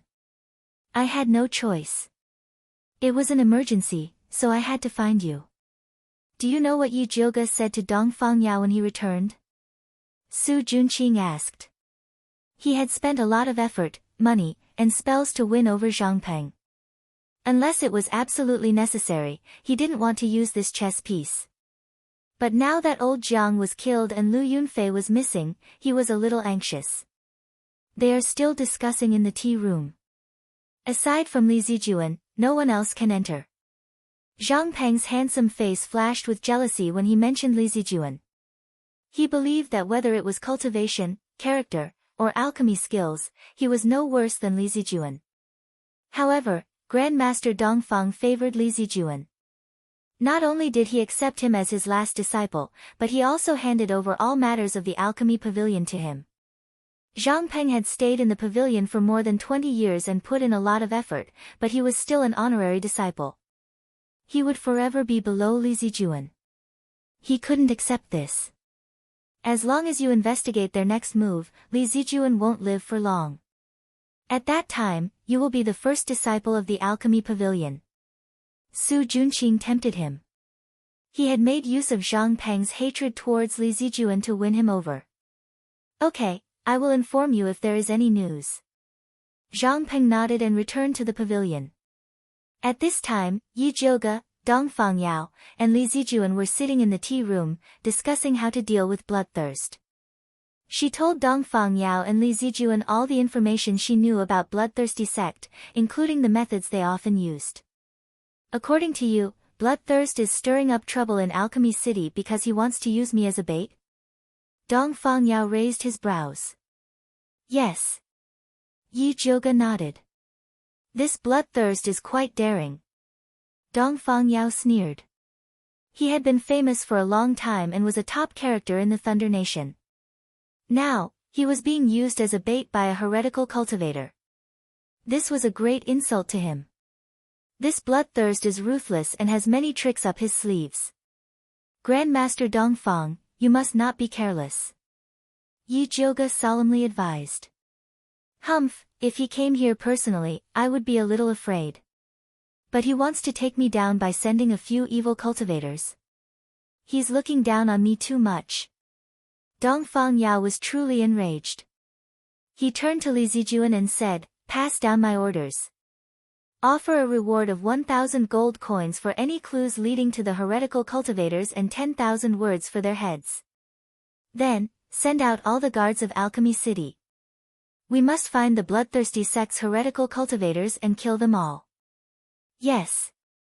Li Zijuan nodded, then asked hesitantly, what about the Crown Prince and Su Junqing? Don't touch them yet. Send someone to keep an eye on them.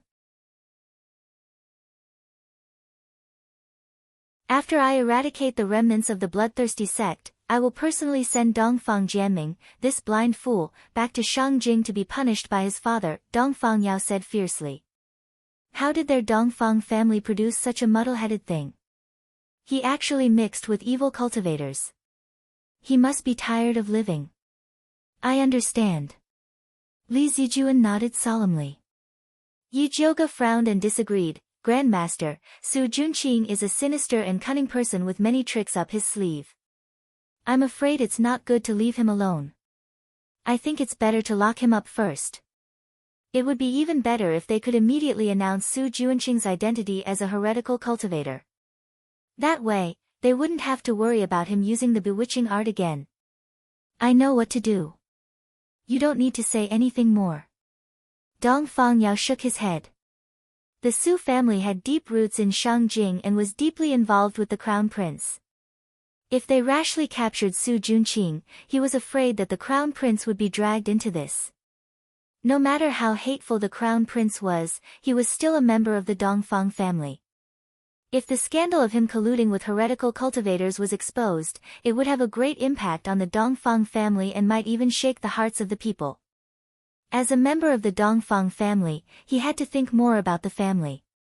Yi Zhouge saw that Dongfang Yao had already said this much and didn't say anything else. Instead, he asked Li Zijuan about the matter of trapping Lu Yunfei. Senior apprentice Brother Li, you made such a thorough plan last night. How did Brother Wan get injured? Last night, we used the treasure-seeking scorpion that you gave us to lure Lu Yunfei over. However, that woman was indeed powerful. She killed many of our people and injured Brother Wan. In the end, we couldn't stop her and even the treasure-seeking scorpion was stolen by her. Li Zijuan lowered his head and said in shame. It was because of this that he invited his master out and let his master personally take charge of the situation. Lu Yunfei is the direct disciple of the bloodthirsty ancestor. She has many treasures on her. It's normal that you didn't check the corpse. Yi Zhouge comforted him with good intentions. Normal my ass.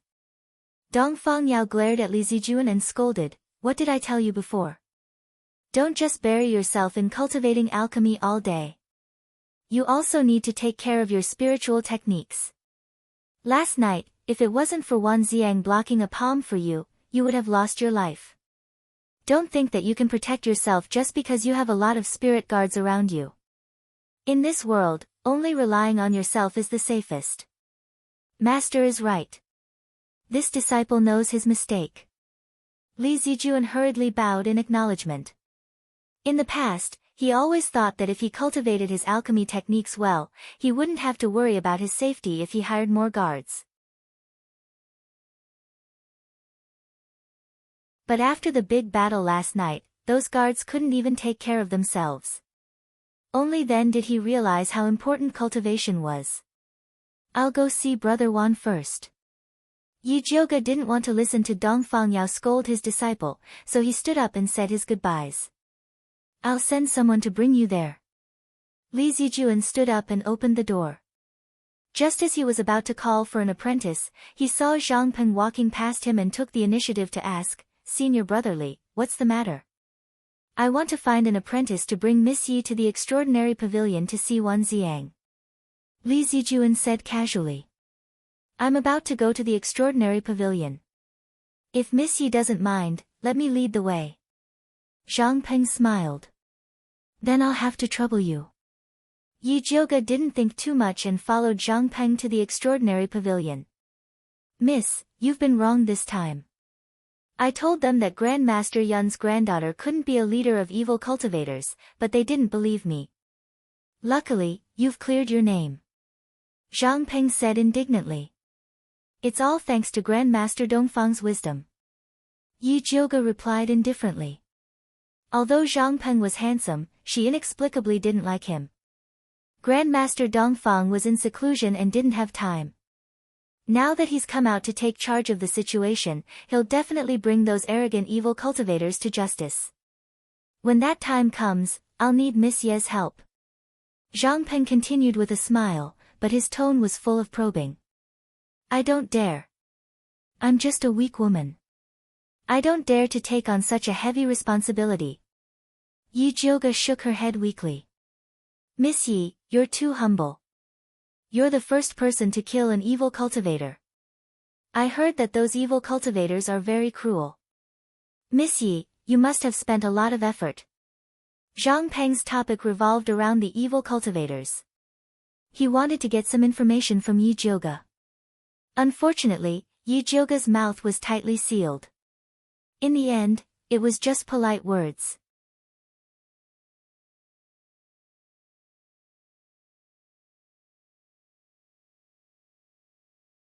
Chapter 188. Zhang Peng walked Yi Jiuge to the entrance of Extraordinary Pavilion, but he didn't get anything useful from Yi Jiuge. He could only leave resentfully. Yi Jiuge pushed open the unlatched door of Extraordinary Pavilion and walked into the house with light steps. At the door, he saw Wan Xiang lying on the bed with a pale face, surrounded by Bai Songling and the others. Eldest Miss is here. Ouyang Sen was the closest to the door, so he was the first to see her walk in. Where are Hu Lin and Xia Chenfeng? Yi Jiuge glanced around and didn't see Hu Lin and Xia Chenfeng. They went to get their reward, Ouyang Sen replied. This is... Yi Jiuge looked beside Ouyang Senator. There stood a dark-skinned, tall, and burly man. His eyes shone brightly, and his short hair stood on end. He seemed to be the level 2 alchemist Xiong Yunhu, who was scared out of his wits by the evil cultivator and insisted on staying in the alchemy pavilion. Nice to meet you, Miss Yi. Xiong Yunhu grinned, looking extremely simple and honest. Good day, alchemist Xiong. Yi Jiuge nodded and thought to himself, this guy is so muscular, I really can't tell he's such a coward. Xiong Yunhu was quite good at reading expressions. Seeing that Yi Jiuge was here to talk to Wan Xiang, he immediately stood up and said, I still have something to do, so I won't disturb Brother Wan's rest. Let's talk another day. Take care, alchemist Xiong. Wan Xiang nodded. I'll see you off. Ouyang Sen was the closest to Xiong Yunhu, so he took the initiative to see him off. Come visit me when you have time, alchemist Ouyang. I still have many things to talk to you about. Before Xiong Yunhu left, he repeatedly invited Ouyang Sen to look for him. Ouyang Sen readily agreed. Yi Jiuge looked at Xiong Yunhu's back and turned to ask Wan Xiang, are you familiar with him? Today was the first time I talked to him. Wan Xiang shook his head.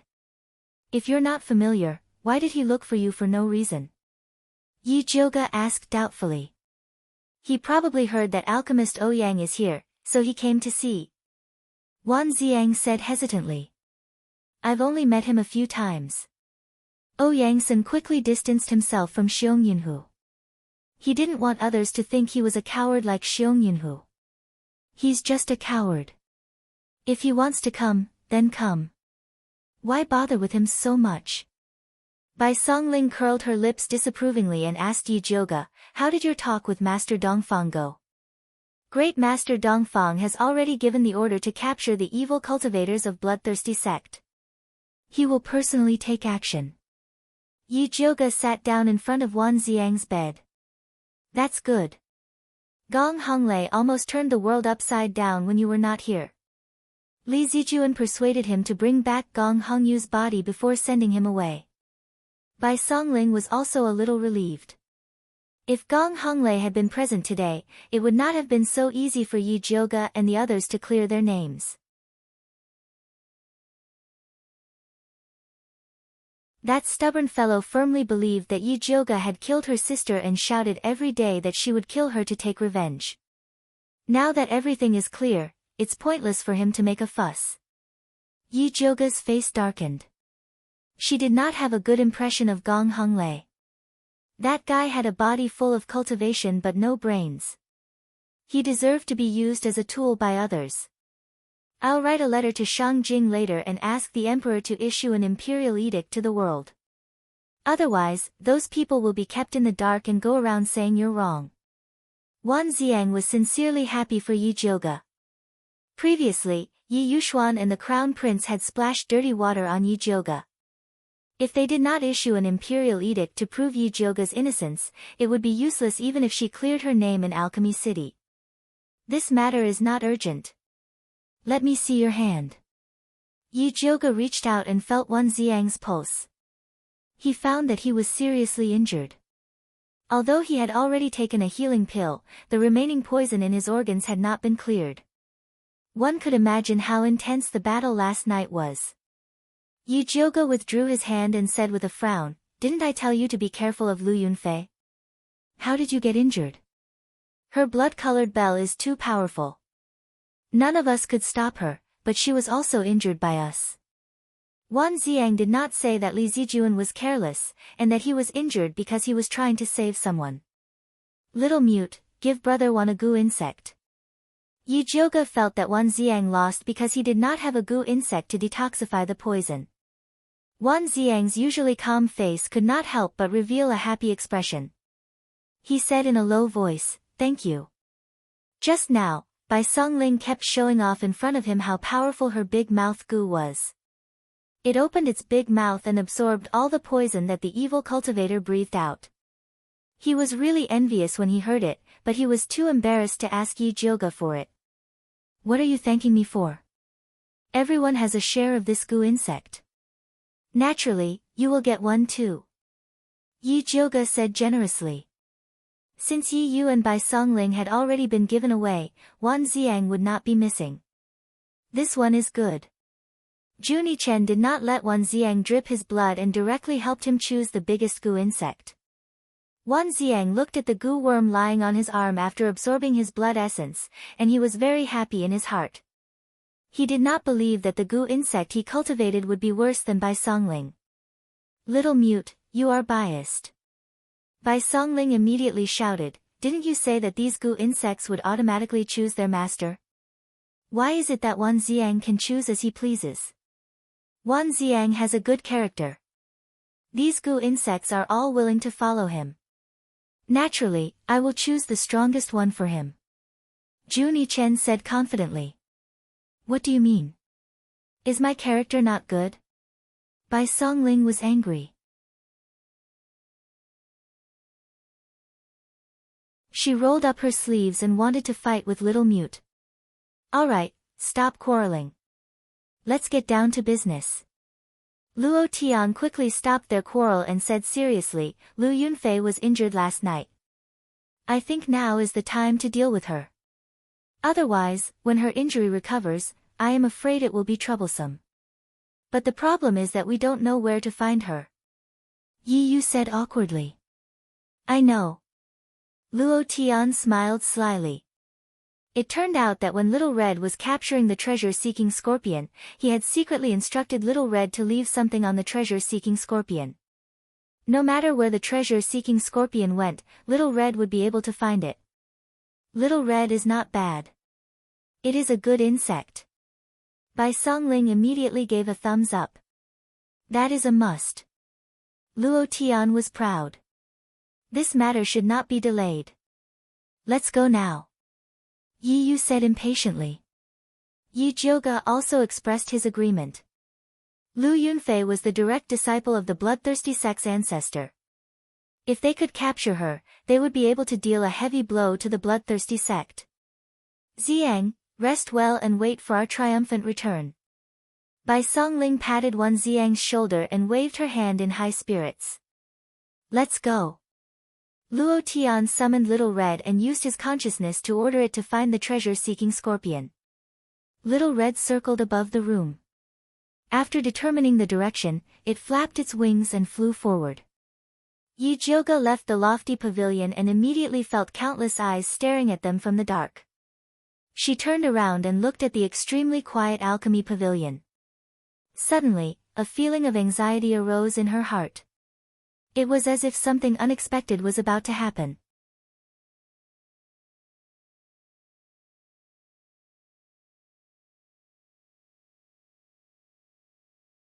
Chapter 189. Eldest Miss, what's wrong? Yi Yu followed Yi Jiuge's gaze and looked towards the alchemy pavilion. It's nothing. Yi Jiuge suppressed this strange feeling and repeatedly comforted himself, with Dong Fangyao overseeing the alchemy pavilion, Wan Xiang and the others will be fine. Then let's go. Yi Yu didn't think too much about it. All his thoughts were on chasing after Lu Yunfei. Yi Jiuge nodded and led the others to follow behind Lil Red. After leaving Alchemy City, they made their way into the forest and finally arrived at a precipitous cliff. The mountain wind whistled, causing Yi Jiuge's dress to flutter. Looking down from above, it was impossible to see the situation at the bottom of the cliff. Could it be that Lu Yunfei jumped off the cliff? Bai Songling looked at the cliff suspiciously. You want to jump off a cliff? Even that demoness doesn't know how to jump off a cliff. Jun Yichen sneered. Lu Yunfei might have discovered the 1,000-mile fragrance on the treasure-seeking scorpion, Luo Tian said solemnly. The trail is broken. What should we do next? Yi Yu frowned. There were dense forests everywhere, and it would not be easy to find Lu Yunfei. Luo Tian, can you let Little Red find the general direction in which Lu Yunfei disappeared? Bai Songling asked expectantly. Let me try, Luo Tian ordered Little Red. Little Red circled left and right a few times, but in the end, it was still unable to determine a specific direction. This place is too big. Even Little Red can't do anything about it. Luo Tian tried and shook his head. Lu Yunfei has been in Alchemy City for so long, she must have a fixed base outside. Let's look carefully, maybe we can find some clues. Bai Songling was not willing to let the demoness go like this. Stronghold. Yi Jiuge's eyes lit up as he thought of something. Back then, the corpses that were thrown into the rubble all had red clay at their feet. That red clay might be where Lu Yunfei was hiding. Do you know where there is red clay nearby? I know of a valley where the soil is red, Bai Songling immediately said. Previously, he had been tracking down the missing spiritualists and searched all the mountains nearby. Nobody knew better than him. Let's go take a look.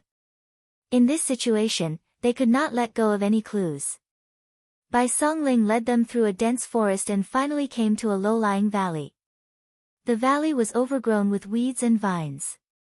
The exposed soil was brown, and there was no sign of red clay at all.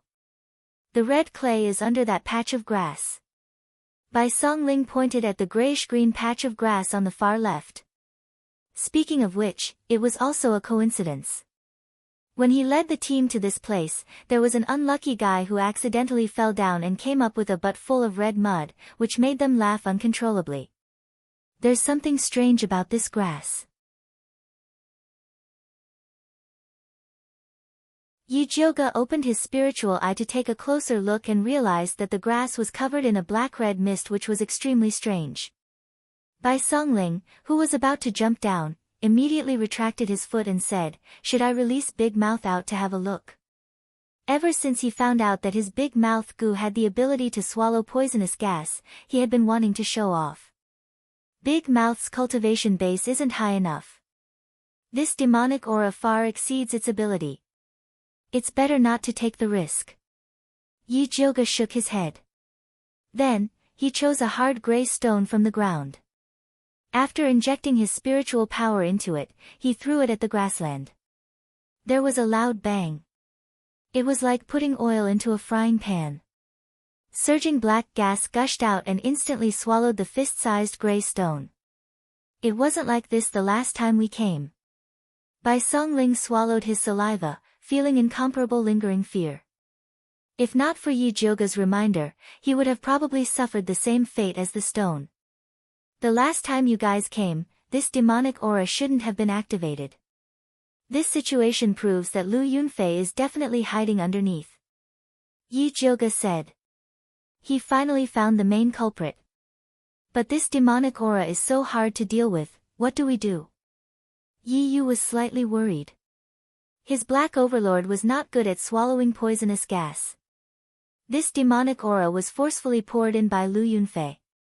As long as we find its door of life, we will be able to break it. Yi Jioge said. Where is the door of life? Luo Tian and the rest asked in unison. Yi Jioge's spiritual eye had not advanced yet, so it was hard for her to find the secret to it. She could only faintly see that the demonic aura in the eastern corner was the weakest. She did not have the time to find the door step by step, so she might as well destroy it with brute force. Yi Jioge flicked out the white bone flame and drew an area at the corner of the grass. He said to Bai Songling and the rest, "The door of life is over there. Later on, when I give the order, use your strongest attack to bombard that corner." "No problem, watch me," Bai Songling said while rubbing his palms. The rest nodded their heads at the same time. They raised their hands and pointed at the corner, quietly waiting for Yi Jioge's order. "Ready, boom." Yi Jioge's hand that was raised high in the air chopped down. Bai Songling and the rest immediately activated all the spiritual energy in their bodies. Multicolored rays of light rained down like a rainstorm. A loud bang resounded. The pitch-black demonic aura surged up violently, destroying the entire patch of grass. A light pink figure scuttled out from the ground, mixed in with the demonic aura, and escaped out of the valley. Want to escape? No way. Yi Jioge removed the lightning snake illusion whip from his waist and used a killing move. The huge purple lightning snake bared its fangs and brandished its claws, pouncing towards Lu Yunfei. Lu Yunfei's pupils shrank. Her hands repeatedly shot out a mist of blood. Although she managed to resist the purple lightning snake's attack, she lost the chance to escape. Yi Yu, Luo Tian, Juni Chen, and Bai Songling surrounded her, each of them staring at her like a tiger watching its prey. Lu Yunfei's face was a bit pale. She no longer had her usual charm. She glanced at Yi Yu and the rest one by one, revealing a disdainful smile. Even if you claim to be from a righteous sect, a few grown men actually ganging up on a weak girl like me. Don't you feel ashamed? Bai Songling suddenly felt a bit ashamed. He felt that they were indeed a bit bullying. He glanced at his companions and saw that Luo Tian and Juni Chen were full of hatred. They did not feel embarrassed at all that the four of them ganging up on Lu Yunfei. He then looked at Yi Yu and noticed that his throat moved, as if he had swallowed something. Bai Songling's heart jumped. He realized that he seemed to have forgotten something important. At this moment, Lu Yunfei suddenly pounced towards him like lightning. Her blood-glowing palms continuously shot out a mist of blood. Bai Songling was a bit distracted and did not have the time to defend. Seeing that Bai Songling was about to be injured, Yi Yu promptly shot out a gray spirit light to help him block it. Luo Tian also punched at Lu Yunfei, forcing her to retreat to Bai Songling's side. "Xiao Bai, take your medicine." Yi Yu took the time to shout. Bai Songling then remembered that Yi Jiuge had warned them many times to take medicine whenever they saw Lu Yunfei. He quickly took out a tranquil heart pill and swallowed it. Instantly, he felt refreshed and the guilt he felt just now disappeared. To deal with a vicious woman like Lu Yunfei, they had to gang up on her. He actually felt ashamed. What the hell, you're tuning into the Blissful Bookshelf YouTube channel. We're so grateful for your support and don't forget to subscribe to join us on this incredible journey through captivating stories. Your generosity through donations truly makes a world of difference, as it's the primary source of revenue that allows me to expand and enhance this channel for you. Thank you from the bottom of my heart for being a part of this adventure.